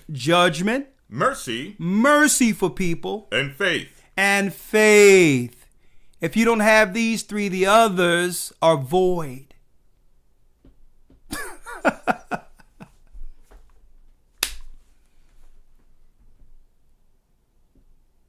You don't see Christ. Christ is merciful. Christ is faithful. See? But ye are carnal. Let's go. One that's an Israelite. Let's go. Romans 9. And I need you to go to the book of Jubilees because I need to show something at the very end on this Corona thing. I mean, this Coke 45 thing. I have to say it. Or Corona with a Lyme virus. Let's read it. Romans 9. Romans 9. Let's start at 1. Romans 9 and 1. I say the truth in Christ, I lie not. My conscience also bearing me witness in the Holy Spirit, that I have great heaviness and continual sorrow in my heart, for I could wish that myself were accursed from Christ. Accursed from Christ. For my brethren. For my brethren. My kinsmen. My kinsmen. According to the flesh. According to the flesh. Paul was praying for physical Israelites here. Read. Who are Israelites. Who are Israelites. To whom pertaineth the adoption. Pertaineth means belong to. Adoption means the people that broke the old covenant through Christ's blood now is adopted back into the original covenant. Okay? Through Christ, there's a what? New agreement. Come on. And the glory. And the glory. And the covenant. And the covenant. And the giving of the law. And the giving of the law. And the service of God. The service of God, priests. And the promises. And the promises given to our father Abraham, which will be covered tomorrow. Read. Whose are the fathers, and of whom as concerning the flesh Christ came. Hold up. As who concerning the what? Whom as concerning the flesh Christ came. Christians say, I'm a spiritual Israelite, brother. I'm a spiritual Israelite. And of whom as concerning the flesh Christ came. There is no such thing as a spiritual Israelite. The same way there's no such thing as a spiritual Edomite or a spiritual Ishmaelite or spiritual Hamite. You can only be an Israelite according to the flesh. So that's one Israelite. But then Christ does what? He severs and sifts amongst that for a remnant out of the whole. And this is what the New Testament is about. It ain't about all Israelites. Mm-hmm. That's right. The New Testament is about that remnant who would follow Christ. Anyone else are outside with the Gentiles, where or how many laws they claim they're following. Read. Verse number 5. Whose are the fathers, and of whom as concerning the flesh Christ came, who is over all, God be blessed forever. Amen. Not as though the word of God have taken none effect. For they are not all Israel, which are of Israel. Read that again. Not as though the word of God have taken none effect. For they are not all Israel, which are of Israel. They are not all Israel that are of Israel, brothers and sisters. So be careful out there. Just because someone know a few scriptures and can break down Deuteronomy and can use the Hebrew blue letter online doesn't mean they're Israelites according to Christ. Understand that. Above all, you shall know them by their fruit. Okay? You shall know them by their fruit and their works. And their works is what? It's planted, and what comes, and when it's planted, what comes out later from what's planted? The fruits of the Spirit. If you sow corruption and evil, that's what grows. But if you convert someone who was humble, loving, had what you would call an eager spirit to learn of the Almighty and was humble at first, and then once he transforms and converted, becomes radical, brutish, destructive. At that point, you must realize by the end product what was planted. It wasn't Christ. It wasn't Christ. All Israel is not of Israel. Okay? All Israel is, and when you come from those schools of thought, the only way to make it, if you come from any of those old Pharisee schools of thought, is to do what? You must learn from the beginning. If you try to bring any of that tainted doctrine amongst the fold, you'll spoil everyone. I know. Let me tell you, I'm from the stock of Pharisee, one of the most recognized groups before all these splinters and all this crap when it was just a school. And if you come from it, understand, the only thing that really that I learned was correct growing up in that, I learned I was an Israelite. I learned the history concerning the Israelites and the history of the Middle Ages. I learned to follow the law, and I appreciate all of that as learning the schoolmaster. Okay? That's what you learn. But when it comes to Christ, his doctrine, and the kingdom of heaven, and the judgments, and why things is, and the future concerning judgment of the fallen ones, and the realms and of angels and all that, no, you don't learn any of that there. It's limiting. It's the first step. It's the schoolmaster that brings us to Christ. That's why I say I wouldn't change a thing. It's limiting. It's limited doctrine. And it's not the truth. Being an Israelite isn't the truth. Christ is the truth. Christ, let me repeat that. Christ is the truth. He sent forth that light that guides us out of darkness. It's through that Spirit that the Holy Spirit will continue to abide amongst us to guide us into the wilderness. It's him. Let's read it, Elder Lawyer. Yes, sir. Hebrews 5:12. Read. For when the time you ought to be teachers, ye have need that one teach you again. And it says, and this is the book of Hebrews. This is the book of Hebrews.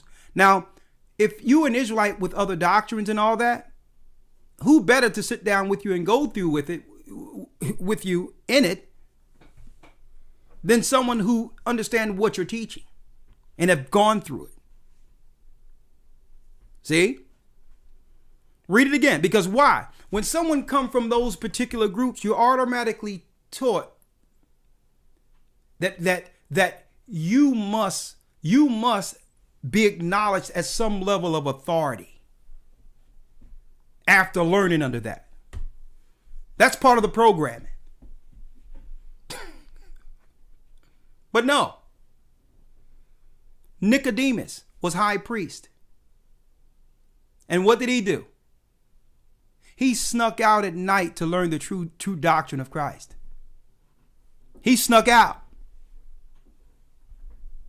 in the darkness of night to learn the truth. And he was high priest. No one knew the law. There's not an Israelite in this earth who knows the law better than Nicodemus. Okay? Let's make that clear. You must learn again because it was wrong. It was the wrong doctrine. It's the wrong doctrine. And like I was teaching in the academy a while back, the reason why it's the wrong doctrine, because the same people that began it all in the early 60s and 70s didn't believe in Christ. But later on, they added Christ as a component, which conflicted with their doctrine, where it would have to get changed every other year because they're conflicting with Christ. Christ is now what? Conflicting with the past doctrine. But if you tear it down and build it as Christ as the chief cornerstone, and you build the Israelite doctrine on top of that, then you don't have to come back and change it every 3 or 4 years. See? These same teachers, and we respect the fact that the Most High used teachers in the 60s, 70s, and 80s that would begin to sound the trumpet that the blacks in America and in other places are in fact the true children of Israel. And that particular doctrine is what was needed for that time. But that's only the schoolmaster. Read it, Elder Lawyer. For when the time ye ought to be teachers, ye have need that one teach you again, which be the first principles of the oracles of God, and are become such as have need of milk, and not of strong meat. If you come from one of these other groups, you have to understand you are in need of milk. There's a higher level, there's a higher teaching than just knowing you're Israel. What that milk is. We're going to drop it for you real quick. It was given to the disciples. Your beginning stages in believing or coming to the truth. You knowing you're an Israelite, it's the schoolmaster. But now we're talking about the higher knowledge now. What happened before the flood? Who's really controlling the politicians of this world? Spiritual warfare, demonology. Who are the demons? Where did they come from? How do we battle against these spirits? How do we heal our people outside of modern medicine?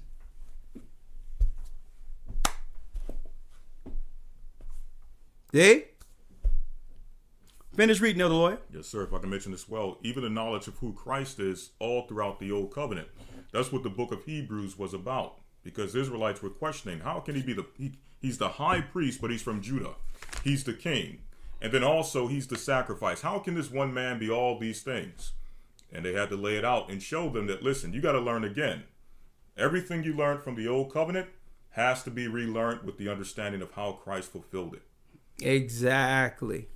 And I'm glad you pointed that out. Because they was dealing with it from what you would call a historical standpoint. Right. Showing slave ships and all that. And all that's good. But where do Christ play a part in that? See, Christ began to teach of him in the Old Testament. And showing himself in the Old Testament. We're going in it just to find us. Right. And are limited to that level. Right. Right? Mm-hmm. Right. If I can mention real quick. When he did that in the book of Luke, where he showed himself out of the Old Testament, it says, then he opened their understanding of the scriptures. Meaning they didn't fully have the understanding of scripture until he showed himself out of the scriptures. Exactly. So as you mentioned earlier, if you can't teach Christ out the Old Testament, you don't know the Old Testament. Exactly. What we'll do as Israelites, Elder Lawyer, we would start and say Moses. Right. Commandments. Right. Laws. When Christ was like, yo, the disciples already knew that. Let me show you me. It's a whole nother understanding beyond your realm. Right. Okay. Now that you have that schoolmaster, that was all good. But Moses prophesied me. I'm going to open your understanding to why you went into why your people have to go into captivity. Why we gave you the law. Because this thing is way deeper than what's here on earth. Right. I gave you the law to judge what came to earth before man. Whole nother level. Right? I gave you the law because you're going to stand with me in judgment. See? Hey, but don't worry about it. The judgment of the gods, week 12. But go ahead. You wanted something out of Jubilees? Yeah, I need you to get... Now, before we break down, the kingdom is within us.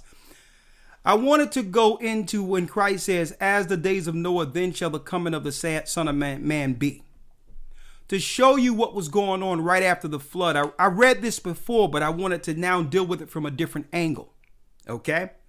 That right after the ship subsided, the spirits that came from the children of Nephilim began to attack the children of Noah. And what was their key weapon? Their key weapon were what? Was to make the people sick.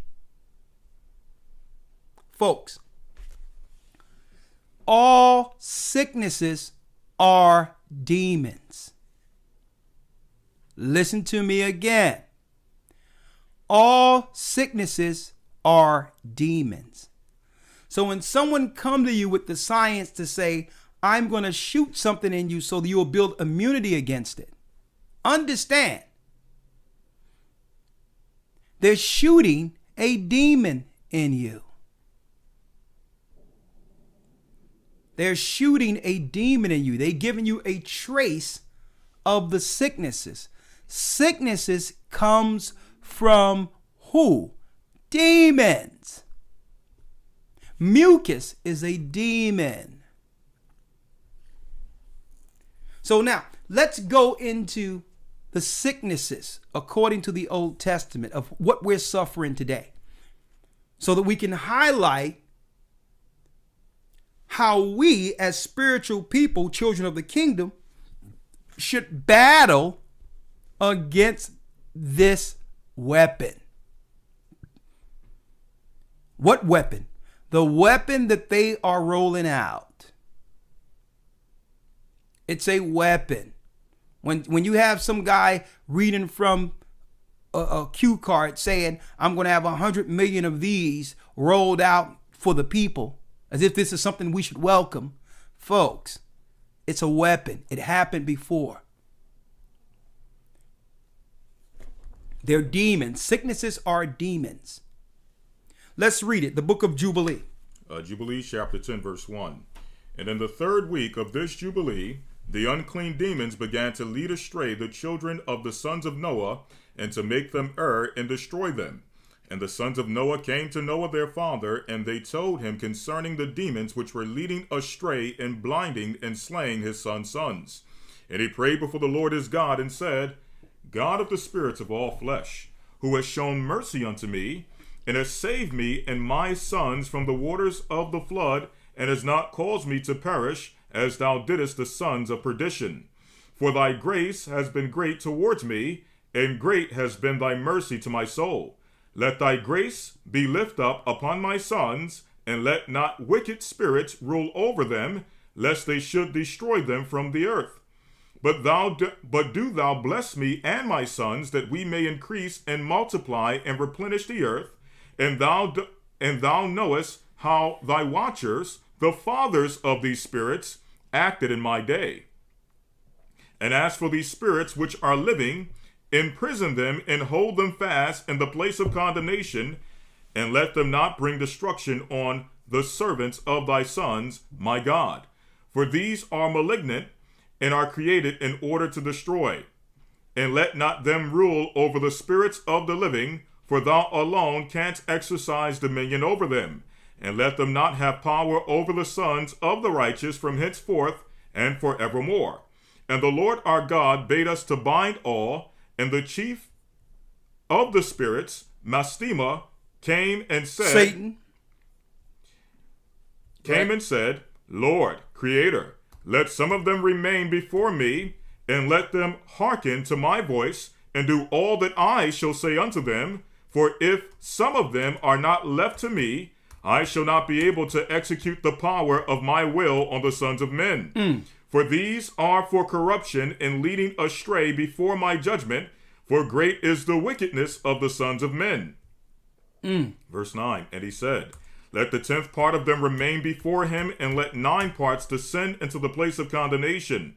And one of us he commanded that we should teach Noah all their medicines, for he knew that they would not walk in uprightness nor strive in righteousness. So the angels begin to teach Noah all of the medicines, the herbs that were shown to Adam for healing. Read. And we did according to all his words, all the malignant evil ones we bound in the place of condemnation, and 1/10 part of them we left that they might be subject before Satan on the earth. And we explained to Noah all the medicines of their diseases together with their seductions. Read that again. And we explained to Noah all the medicines of their diseases together with their seductions. Do me a favor. Give me chapter and verse so they'll have that, because the book of Jubilees is a separate record that was shown to Moses, and he told Moses to hide the record. Read that chapter and verse again, Elder Lawyer. Jubilees chapter 10, verse number 12, around the end of verse 12. And we explained to Noah all the medicines of their diseases together with their seductions, how he might heal them with herbs of the earth. Herbs of the earth is medicine.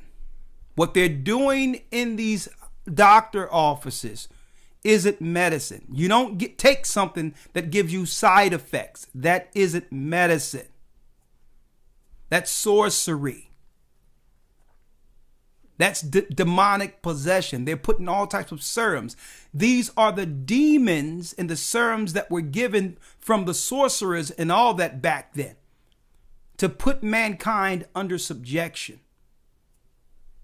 Okay, they found the more willing servant is what? A sick servant. You're at the behest of your master for what? An antidote. Read that last piece again. It says, and we explained to Noah all the medicines of their diseases together with their seductions, how he might heal them with herbs of the earth. Herbs of the earth. That's how you healed according to the Bible. You heal with herbs, not through drugs, folks. They attacked us before like this. They've always done this. Read. And Noah wrote down all things in a book as we instructed him concerning every kind of medicine. Thus the evil spirits were precluded from hurting the sons of Noah. And he gave all that he had written to Shem, his eldest son, for he loved him exceedingly above all his sons. And Noah slept with his fathers and was buried on Mount Lubar in the land of Ararat. Now, that book, the book of medicines, there's one son in particular who kept this record, or some of it, intact. And that was one of the sons of Japheth. When you look at the Asian healing books, where they talk about the Asian teas and the Asian healing, guess what? A lot of that record came from Japheth. And Japheth was able to get that record from the books given to Noah.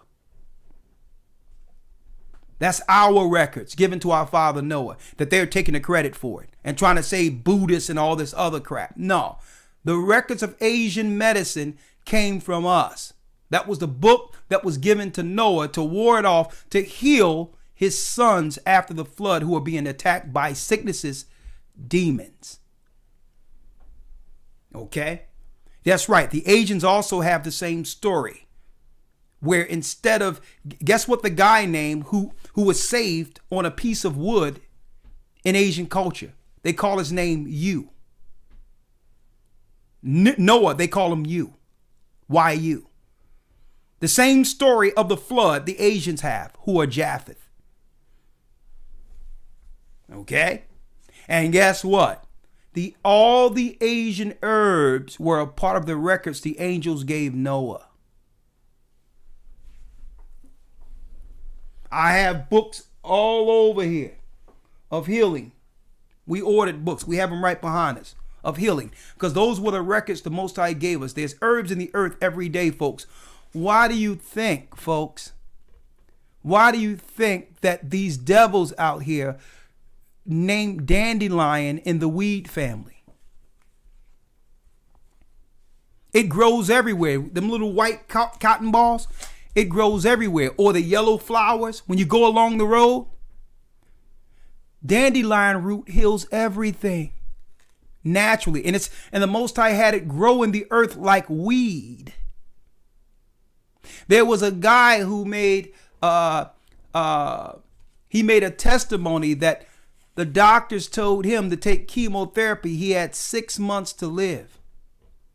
And he said something came to him and said, go out in your backyard, pull up the dandelion root, let it dry out in the sun after washing it off for 3 days, and make it a tea and drink it for a month. I went to this story 10 years ago. Guess what, folks? He went back 3 months later after drinking the dandelion tea. And the doctor looked at him and said, what happened? And he said, I've been drinking dandelion root. And the doctor told him to go out the other way. Don't talk to the people in the reception area. He was totally healed, no antibodies or nothing attacking his body by him actually using something that was outside in his backyard. No chemotherapy or anything. He was healed. So the devil will tell you that dandelion root that grows every place, it grows wild. They'll claim it's a weed and have you round it up. And it's out there. It's every person on earth has access to this right now and can just pull it up, dry it out, and drink it every day. Folks, I was having stomach issues overseas because my body wasn't used to the water. Took dandelion root and cut it, dried it out, began to drink the tea, and I could feel instantly my body healing from the dandelion tea, and my stomach was made whole again. Guess how much I paid for the dandelion? Absolutely nothing. It grows like weed. Dandelion isn't a weed. It's a healing agent from the Most High. Yeah? Anything? You're right? I was going to say also what you said about the other nations having that information. Yeah. Mind you, we found that in the Jewish Encyclopedia. So they even know that these other nations had it. Let me read it. From the Jewish Encyclopedia. Yep. His book of medicinal plants is right here. Now, this is in the Jewish Encyclopedia, folks. Look at this.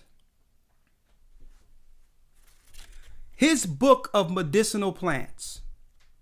Noah was taught by Raphael how to cure. Raphael means healing angel, folks. Noah was taught by Raphael how to cure the above mentioned diseases and was shown the medicinal plants and herbs. He recorded in a book all the medicaments and drugs, the use of which had been taught by Raphael. And this book was transmitted from one generation to another. Later, it was translated into many languages. Copies of it coming into the hands of the most famous physicians of India and Greece, Japheth. The original Grecians were Japheth, who derived therefrom the medical knowledge of Noah, Jubilees 1 and 14. I never even read this, folks, and knew that the Asian remedies and all that came from this record. The Jewish people know it, but they'll tell you to go get a drug. And I say they, not Jewish people, but the media and others, the corporations would tell you to get a drug knowing that their depopulation satanic agents are in the drugs.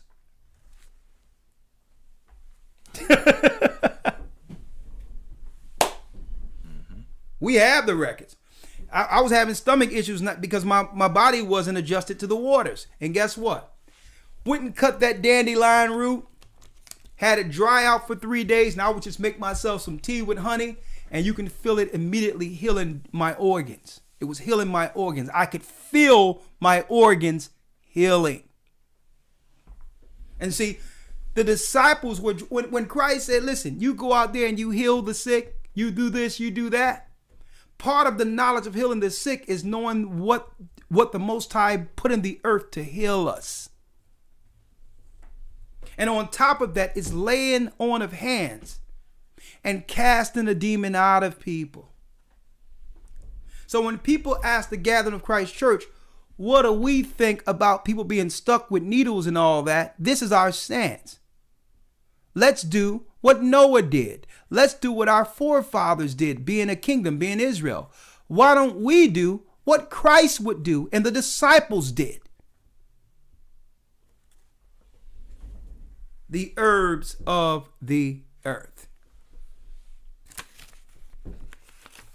Right? Now, I said that to say this. I have a video. Here you go, Delay. Yes, sir. Every time, when I get some new information, only a couple of seconds, I usually share it. And I got other videos I'm going to go into tomorrow in the academy, so y'all got to hold tight until tomorrow. All right? You good? Mm-hmm. Check this out. Some sister, after getting tested with the Code 45 test, gave a testimony personally of what she has experienced. What she experienced. Check this out.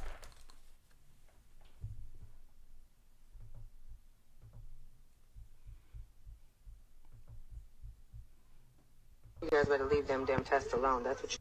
Hold on. You hear it, right? Mm-hmm. All right. The water. Yes, sir. You guys better leave them damn tests alone. That's what you better do. Because they're not doing chipping. Absolutely not. They're putting nanoparticles right into your head. I know this for a fact because this material, these fibers, these silver fibers right here, these come out of my body. They're called morgellons. If you don't know what morgellons are, go look at what morgellons are. Morgellons, go and check them out. These are silver fibers. It's not cotton. This is what the COVID Q-tip They're test live. is. You see that one down there? Look at Alive? it. Get it shared, guys. They do their own thing. Look, he's trying to grab it. He's mad. Look See at him? This is what they put in the They're head. attacking each other. This is their COVID test. They're putting this shit right in the brain. Get this out, guys. Close to the brain. He's mad.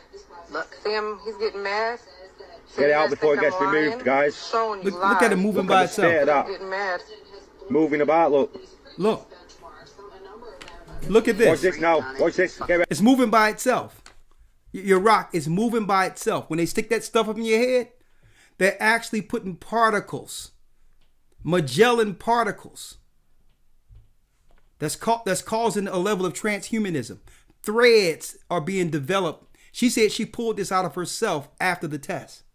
You guys better leave them damn tests alone. That's Look. what you better do. Because they're not doing chipping. Absolutely not. They're putting nanoparticles right into your head. I know this for a fact because this material, these fibers, these silver fibers right here, these come out of my body. They They're came out called of her. morgellons. If you don't know what morgellons are, Morgellons. go look at what morgellons are. Morgellons, go and check them These out. are silver fibers. It's not cotton. This is what the COVID Q-tip They're test live. is. You see that one down there? Look, it's moving by itself. Get it shared, guys. They do their own thing. Look, he's trying to grab it. He's It's mad. moving by itself. Right. Look. This is what they put in the head. They're attacking each other. This is their COVID This is what they test. want everybody to take this test They're for. They're putting putting this this shit right stuff in the in their brain. Get heads, this out, put it in guys. their Close brains. to the brain. He's mad. It's attaching to their neural senses. Get it out before it gets removed, guys. Look at that. Showing you live. Look at the state of that. Getting mad.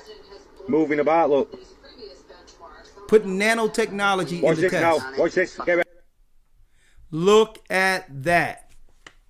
I'm going to leave it there. We're going to pick it up, tracing the serpent, not tracing the serpent seed, but the promises of Abraham to prove to you we've been under attack, folks. Ever since Noah's Ark rested on Mount Ararat, our forefathers and have been under attack. And they would use medicines, or what they would claim medicines, but it was pharmakeia sorcery. They needed to get into our bloodstream. They needed to get into our person to affect us. The answer to all of that is no. I will not defile my temple, and we cannot trust the devil and his ministers. So I have more to show tomorrow. Be there, 9 in the morning. What are you going on in Hebrew, Elder Lawyer? The books of the Bible in Hebrew. So what does that entail when you say the books of the Bible in Hebrew? Basically going over the different list of chapters you'll find in the Hebrew Bible and giving you the Hebrew titles for those particular chapters. So, for example, the Hebrew title for Genesis, Exodus, all the way up to Malachi. Okay. Whoa. Shapad is getting ready. He's getting the news as we speak. I got some of these other videos. I even got a video on trans racialism. This stuff is getting wild, folks, as in the days of Noah. So I'm going to have that prep ready tomorrow, and I can't wait. See you in the morning. Right? Remember, folks, we are the kingdom people. Our temples belong to the Most High. Protect your children from the impositions of the devil. They're after our children, and they're trying to intrude our temples with Satan's seed. Fight it at all costs and stay prayed up. Sin not. We're the children of Israel, the kingdom people. And that ends, the kingdom is within you, part 2. And we're back. Next week, lesson is going to be titled, The Works of Your Hands. The power, how can I title this? The power that comes from the works of your hands. The power that comes from the works of your hands. Next Sabbath. Hold tight. May the Most High be with you. Stay prayed up, sin not. We will soon see you. We will see you all in the academy. In the academy. All right. Shalom. Shalom. Go to gatheringofchrist.org. Pre-order your calendars. You're going to need them. Okay? You're going to, when all this stuff shuts out, you're going to need the calendar to know exactly what day to worship so that we're connected any place in the earth at the same time under the Almighty. Go to gatheringofchrist.org and order your pre-order for your calendar. And yes, we're week 3, right? Yes, sir. We're only week 3. So if you're not in the academy, you can still enroll. historytimes.org. Enroll there, and we'll give you the 2 lessons you've missed. And you'll pick right up with tomorrow. That's right. The children of the promise. Stay prayed up, sin not. I'll see you in the academy. Shalom. Shalom.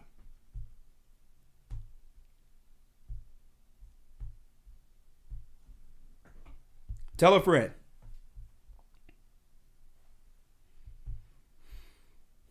The Bible. Is it hard to understand? When it comes to reading the Bible, the first thing that comes to mind is the fact that this is the Word of God. The seals have been broken, and the truth is here.